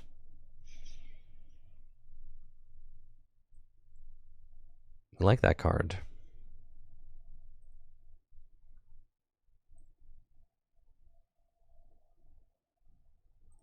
And let's Teal Dance. And let's Ultra Ball away. We know the grass going here. We know the Energy Switch, bringing that thing up. We have to make those plays. Then we say Ultra Ball away, the Fire and the Superior for the Drago. And evolve, and then we're going to go Legacy Star. Alrighty then. Okay. I don't think that I have a good attacker to, like, attack with at all. Oh, I have Tina. Okay, Tina's not terrible.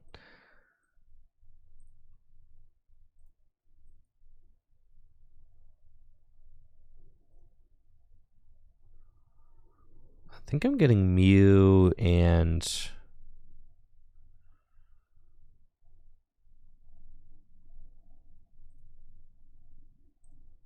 potentially Drago VSTAR. Oh, research. Drago VSTAR. I forgot I hadn't used a supporter yet. That's right. Fine. Research. Fine, I'll accept it. Mew would have been sick, though.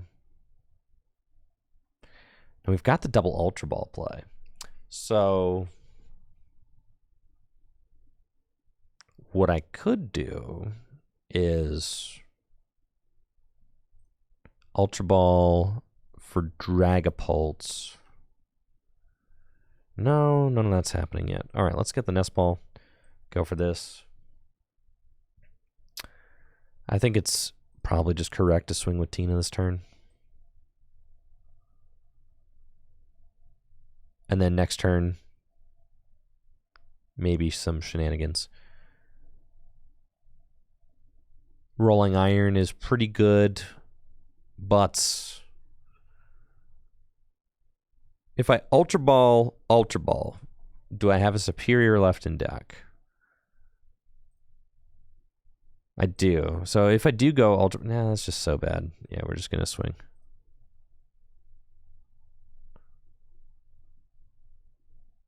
We got a Lost Impact. Or I could go Dragon Laser. No, that seems so weak. If they have the Radiant Alakazam, and that play could get severely punished by that.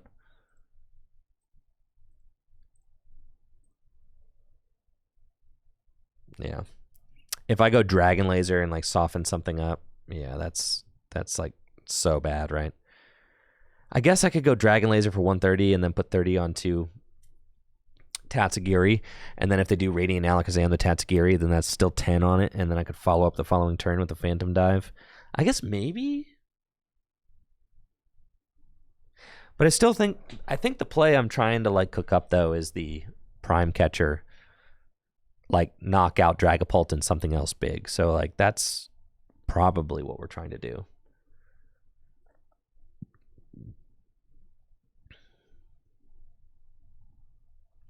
Oh yeah, Radiant Alakazam. I'm like mixing up my Radiant Alakazam and my Monkey Dory, honestly. I'm tripping. Radiant Alakazam only moves damage on my board. I'm tripping completely then. That's right.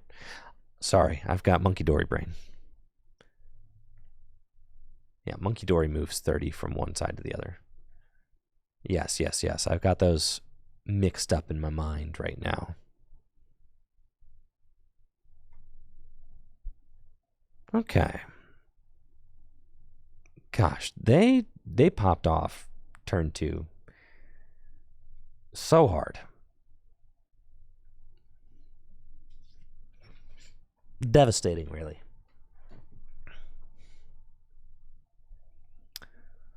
So next turn, how many energy switch we got left? We've got 3. That's a decent chunk. So I could go Fire Energy, Prime Catcher, Fire Energy to Drago. They're going to boss. That's interesting. Okay, because they're just chasing the 2 prizes. I really don't love this play from them. I feel like it kind of opens them up to some shenanigans, but we'll see. I guess they can place the damage counters. Thank you, Dyson Mac, for the sub in the 7 months. They can place damage counters on my Regidrago VSTAR here on the bench. Yeah, but I can, like, if they don't get an energy drop, I can go Prime Catcher. You think they play the Neo Upper Energy? Probably not, right? Because they're playing Xatu, like pretty heavy Xatu line from what I've seen. So they're just going to put all the damage over on the Regidrago. And that means that next turn, if I'm taking a...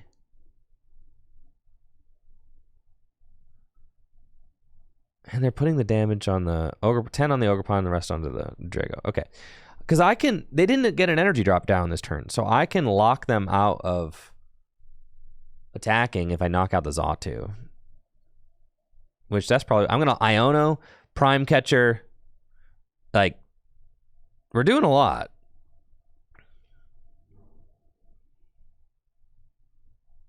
Limit them to a 2-card hand. I think they're kind of cooked. Or we you know, we knock out the Dracloak, which does limit their draw more, but there is technically a route where they win.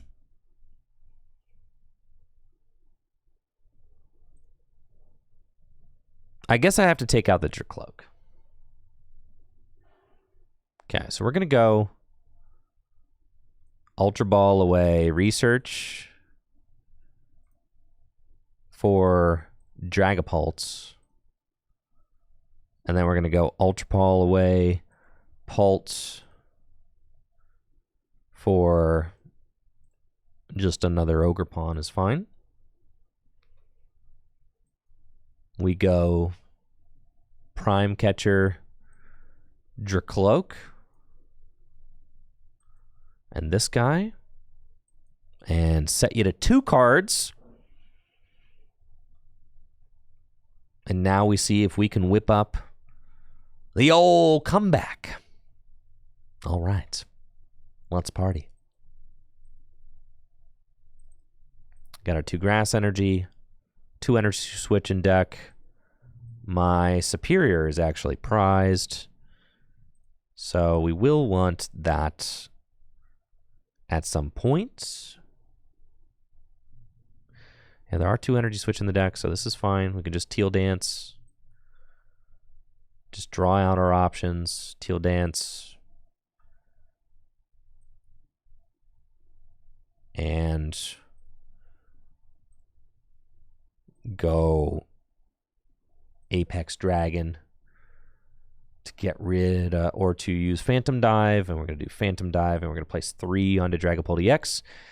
And we're going to put 10 onto Tatsugiri. And we're going to put 10 onto Dreepy. And we're going to put 10 onto Radiant Alakazam, I guess. That's fine. So we take our 3 prize turn.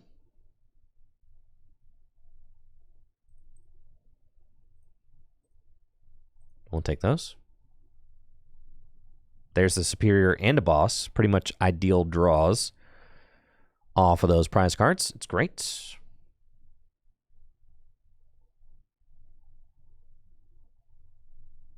And then we're just trying to finish this game off. I mean, if they don't go Rare Candy Dragapult this turn, I will just chase down the Dreepy.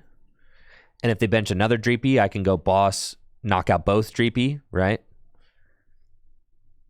Since I put the 10 damage on it the previous turn.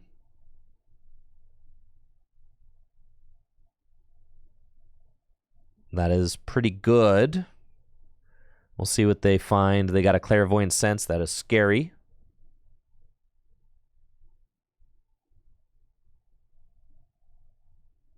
Because then if they just find like Rare Candy Dragapult Fire, I mean, they got 30 cards in deck.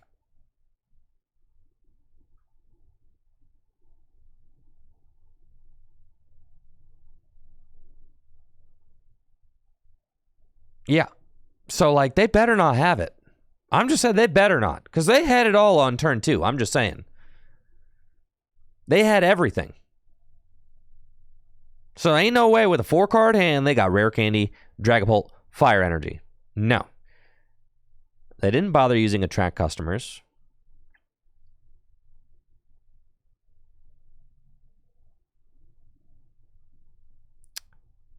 And Arven is the choice. So, I mean,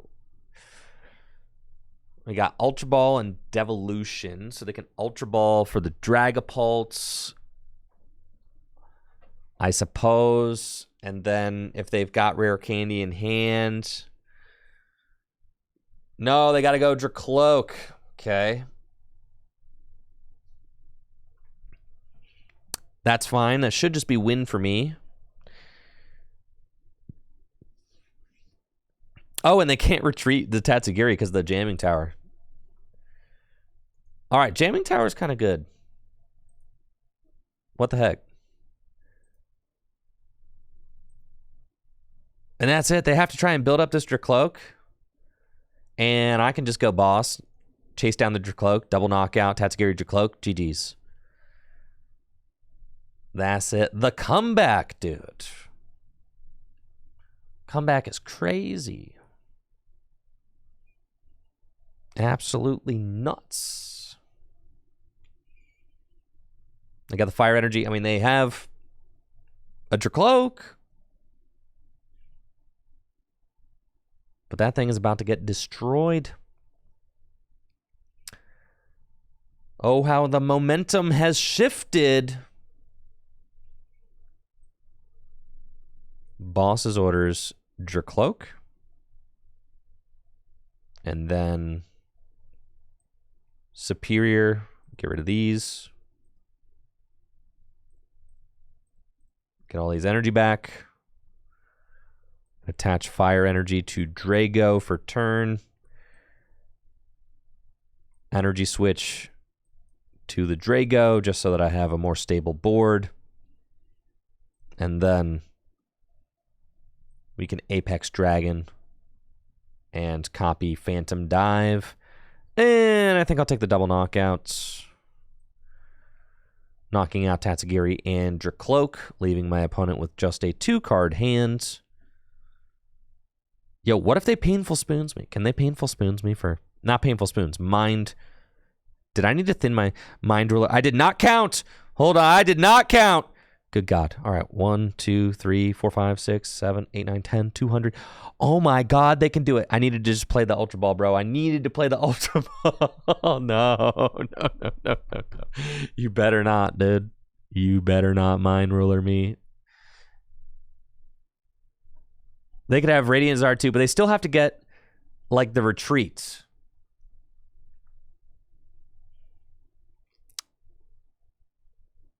They have to get, like, the board or a pivot or something. Oh, they also can't have Radiant Charizard. No, they have Radiant Alakazam right here.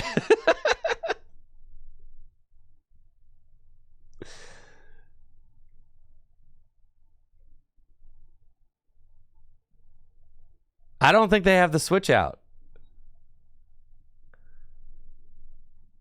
Is there any off-meta deck that's doing well right now? I'm tired of Gardevoir, Charizard, and Chenpao. Yeah, play Regidrago.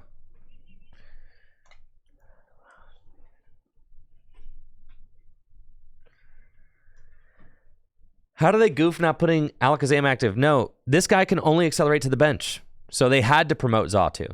Folks, they had to. You can't accelerate to the active with Xatu.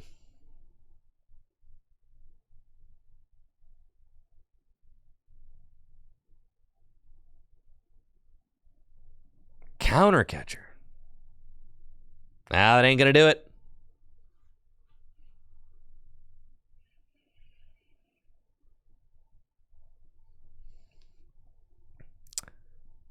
Instant charge, and that is GG's. Thank you for playing Phalanx GX.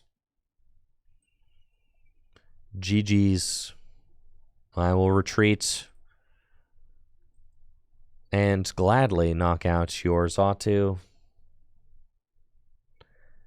Nothing like a little bit of drama to finish the game because I forgot about Mind Ruler. Excuse me for forgetting about Mind Ruler. Goodness.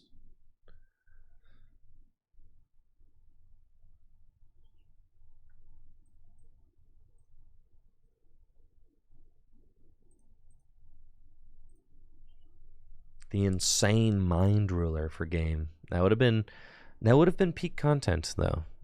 Gotta say.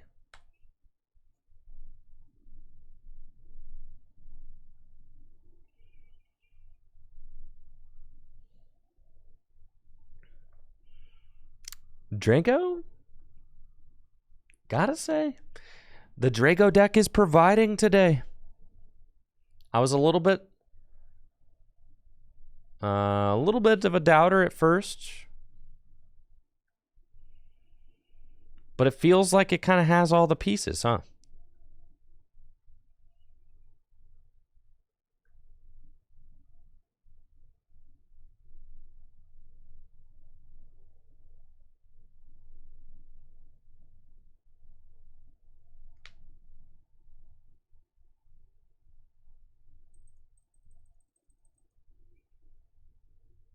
right, what do we got? Broken deck. Well, let's go.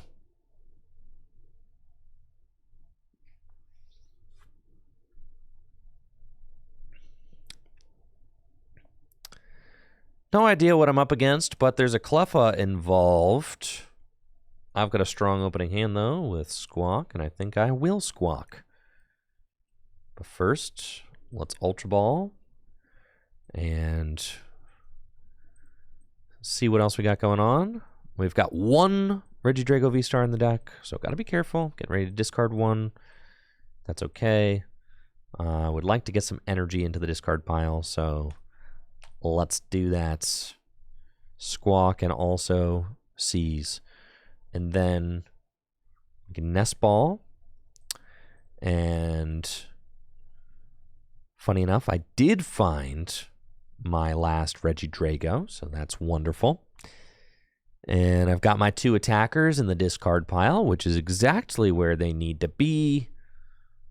And I can Earthen Vessel, that's fine. We'll grab Paragrass Energy. Teal Dance. And we don't need the 3rd Drago. That's unnecessary. I'll bench Mew and pass. This seems good. Now, I'm guessing from the Cleffa, this is not like a turn 1 attacking deck. No, it's looking like it's probably like a Charizard or something like that. There's a Collapsed already. And Iono. Well, there goes my hero. Watch him as he goes. Need to find that thing. Yeah, really wanted to keep that in the old hand. That would have been great. But we'll see what we can do. I can reorder the deck and research. And Jamming Tower, that's perfect. We definitely wanted that. What y'all think? You think we want to go for double knockout on Charmanders? That's what I want to do. That's what I'm saying. We're going double knockout on Charmander. Yes, sir. So, couple things I got to find. All I got to find is an Ultra Ball. Literally an Ultra Ball, and I got it. Okay.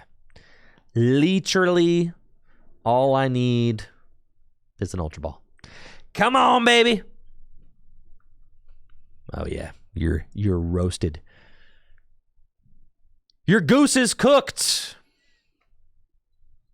Your goose is cooked, sir. It is.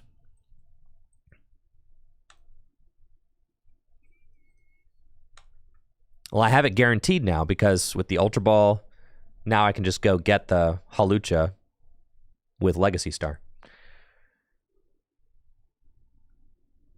Because I can just go get Ultra Ball and we can do it again. I'd do it again. So we'll take the Ultra Ball. Maybe Prime Catcher? Let's see. Ultra Ball and, well, I guess my Drago's down. If I get 2 Dragos, that's pretty good.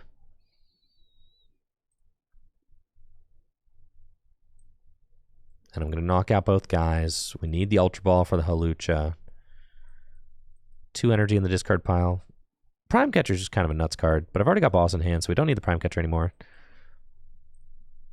We'll take these. That's fine. And then we're going to go Ultra Ball. I'm going to discard these. Yes, sir. Final answer. I'm going to go get the Hawlucha.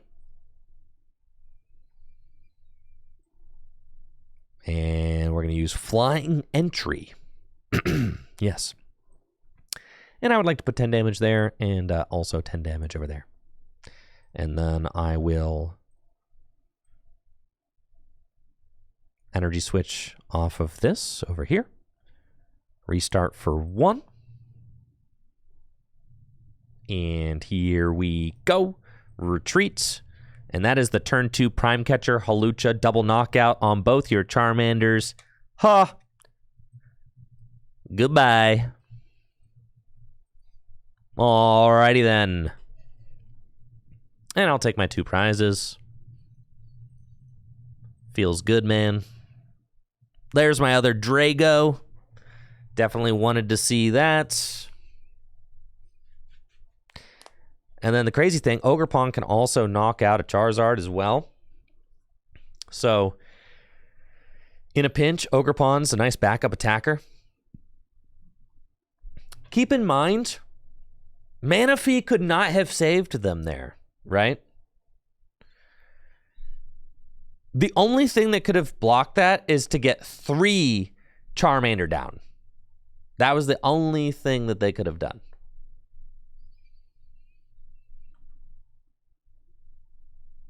Which is nuts. I've got this Cleffa here, which is like guaranteed just gonna get destroyed. They're about to unfair stamp, but I've got the Mew here, so like we're doing okay.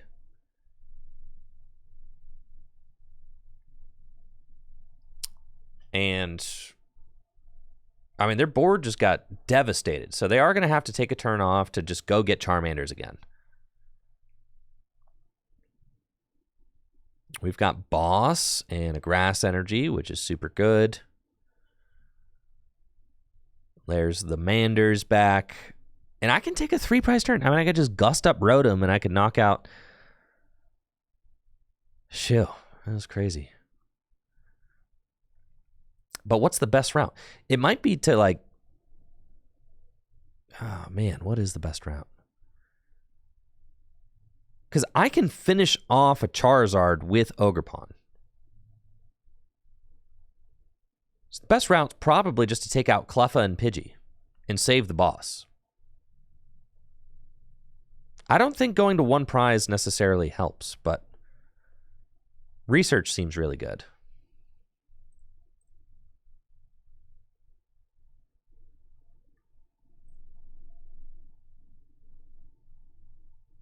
Yeah, I think I just want to go see more cards. So let's Teal Dance and research. And then, so like here, see how much more of a stable board state we have doing this? I think this just feels really good. And then I've only got 6 cards left. We can finish off Zard with Mask, absolutely. We don't want to go to 1 prize left. We'll put the Jamming Tower in play for sure. I'm going to attach here and retreat.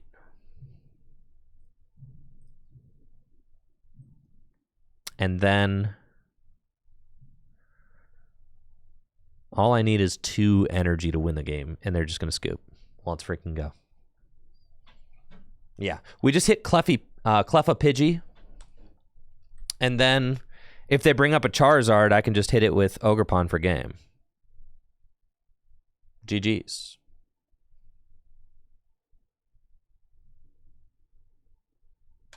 No Garchomp V. No. Something I really like about the way that this deck is built is that it doesn't have any bad starters. I really like that. That feels really strong.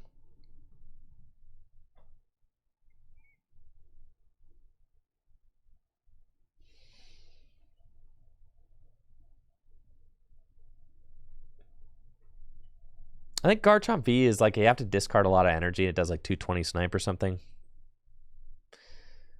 Yeah, it's just not worth it. I'll upload the list. Yeah, the list will be in the Tricky Gym Discord after the stream.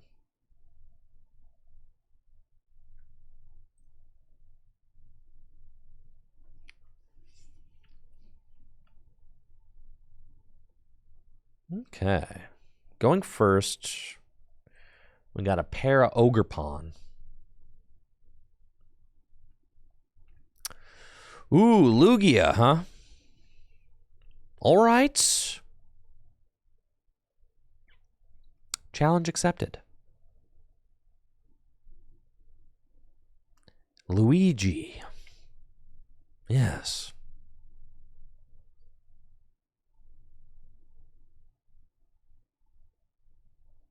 Take my mulligan gladly. We find a fire energy. Okay. We're up against Lugia going first, and I've got a couple of Ogerpon, but unfortunately, nothing else going on. Jamming Tower shouldn't be useful in this matchup because sometimes they play Jamming Tower. Really, I don't think there's any tools that they play, so I can just get rid of that. And we're hoping to find a Nest Ball or an Ultra Ball off of these two Teal Dance abilities, which is why we're thinning the deck first, so that we have a higher chance of being able to find one of those. There's an energy switch, and we'll Teal Dance again. And Prime Catcher. So that is not it. But, you know, maybe this Ogerpon is getting ready to party. So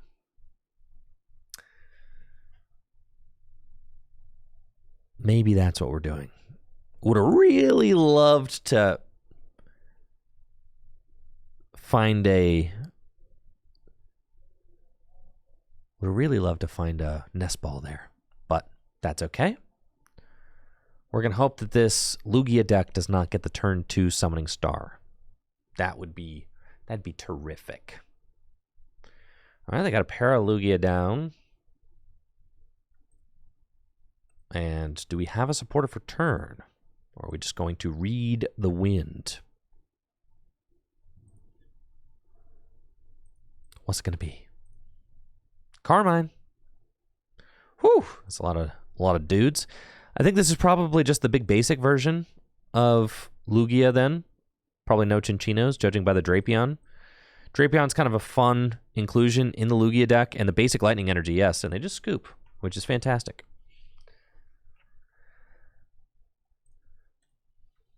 Love that.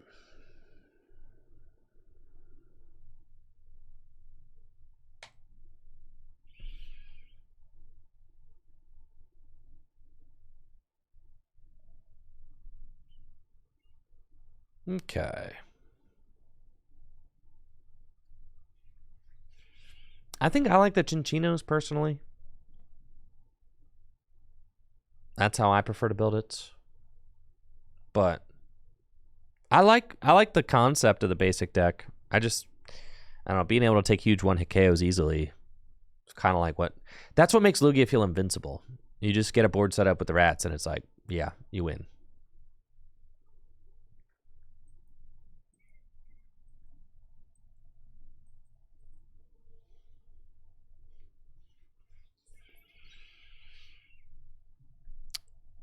What do we got going on here? Buddy Buddy Poffin. Bidoof and Squovitz. Another Buddy Buddy Poffin. Man.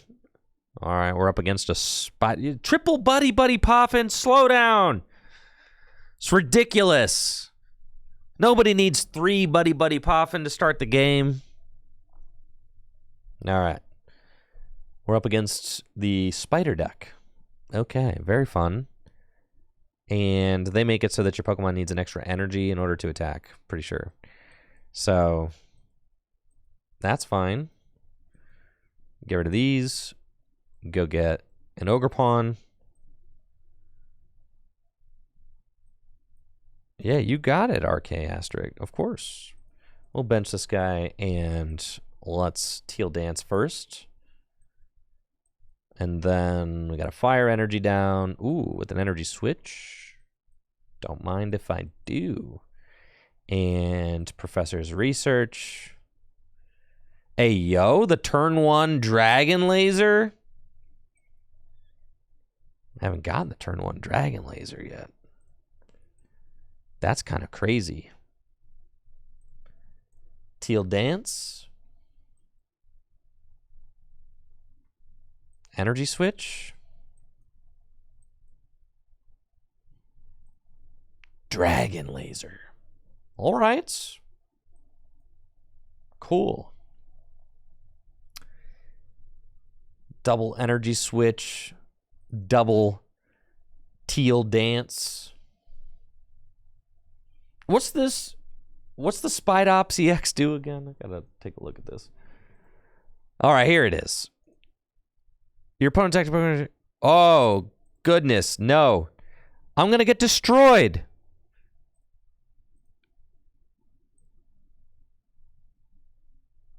I'm dead.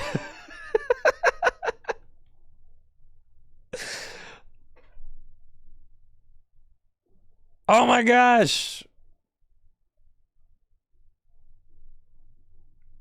3, 6, 9, 12, 15, 18.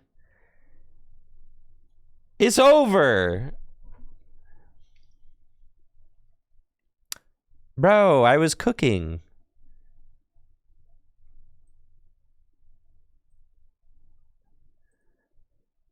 This is terrible. They had the hyper aroma and everything. All right, we're just going to concede that.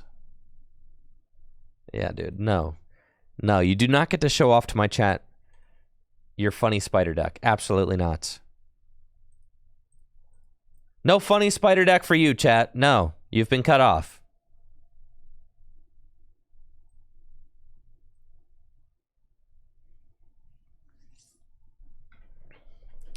That's right.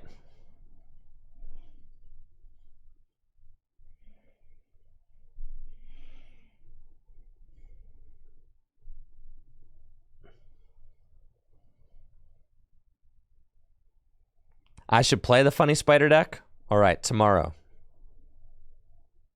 That sounds like a great theme for tomorrow.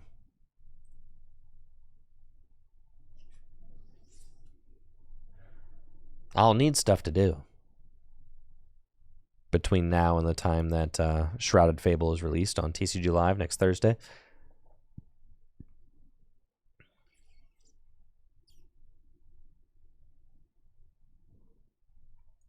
This is not the turn one hand going first you want.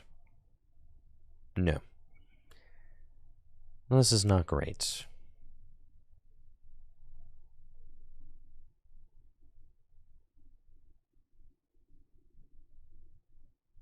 All right, we don't have squats. We'll pass it on over to my opponent and see what they got going on. This is terrible. 3 Regidrago, no Nest Balls, no Ultra Balls. And it looks like I'm playing a Mirror or maybe against a Raging Bolt EX deck, which is also bad. I mean, really, regardless of what my opponent's playing, we're in a tough spot right now. So, it is a Regidrago Mirror. Yikes. Let's see what they got off the Ultra Ball. Yup, Drago. And then they can Squawk and Seize and set up just fine. Huh. We're going to get Iono'd, which is fine by me. This hand was terrible. And we got a Mew. Okay. Couple of Grass Energy. This is not great.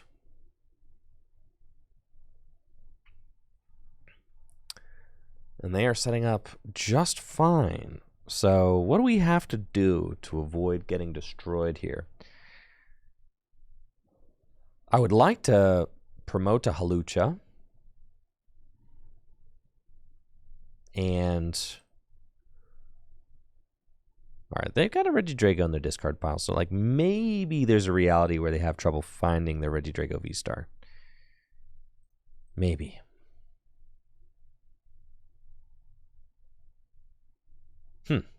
Yeah, Myriad Leaf Shower is not going to be able to do anything substantial this turn.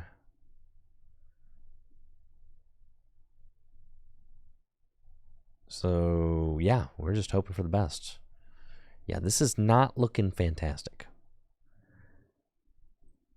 It's Teal Dance. All right, that helps marginally. Get another one. Teal Dance.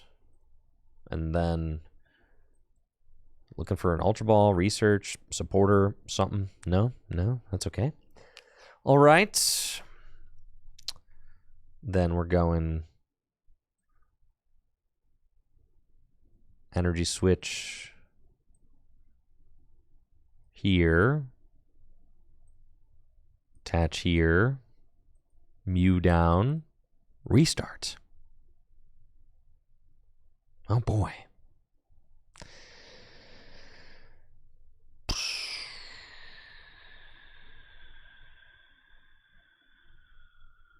Feels bad.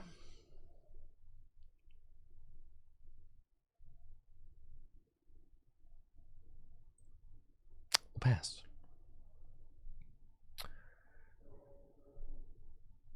Let's see what they do. I imagine it's going to be like evolve into Regidrago VSTAR Prime Catcher. Capturing Aroma. Oh, man. Yep, there's the Regidrago VSTAR. Get that thing. VSTAR power, boss's orders, knock out my only Drago. Then I scoop it up. Yeah. That would be it. I've got no desire to fight this one out if they knock out my only Drago.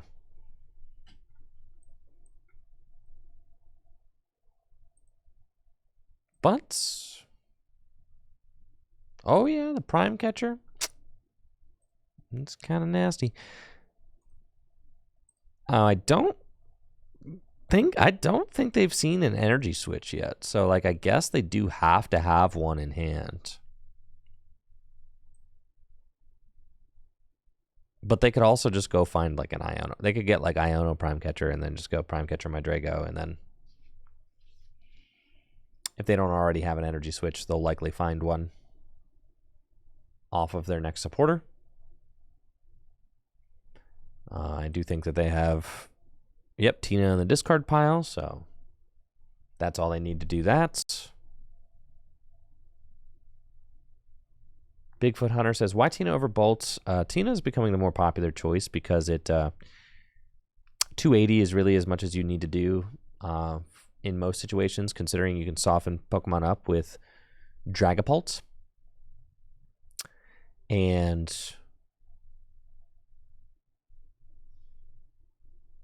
Tina only gets rid of 2 energy. It's a much more stable card to play.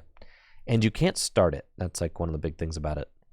Opening Raging Bolt is pretty terrible if you're playing Raging Bolt. So I really like that all of the Dragon Pokemon are evolutions so that you don't open them. Yeah, no, I think the basics are kind of a trap because starting them is so bad.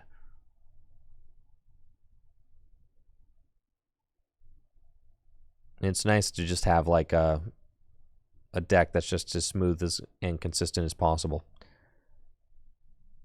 Because you could see, I mean, like, how terrible is it when the deck gets inconsistent? Like, exactly what we saw this game.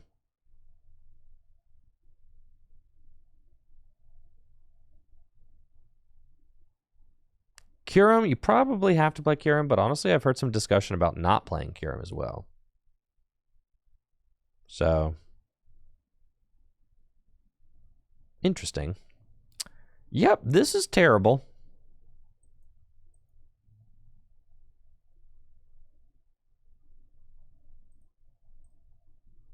Haxorus seems okay. 220. Is alright. Okay, we'll get this guy. Very nice. I do feel like it's over, but oh yeah, this is great. Restart for 1. Oh, baby. That is bad, huh?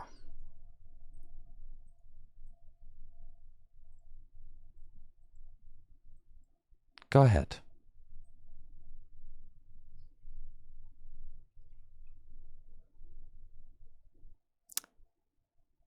All right, if you boss again, I'm out for real. In fact, I need you to not attach any energies either. Really just need you to do pretty much nothing.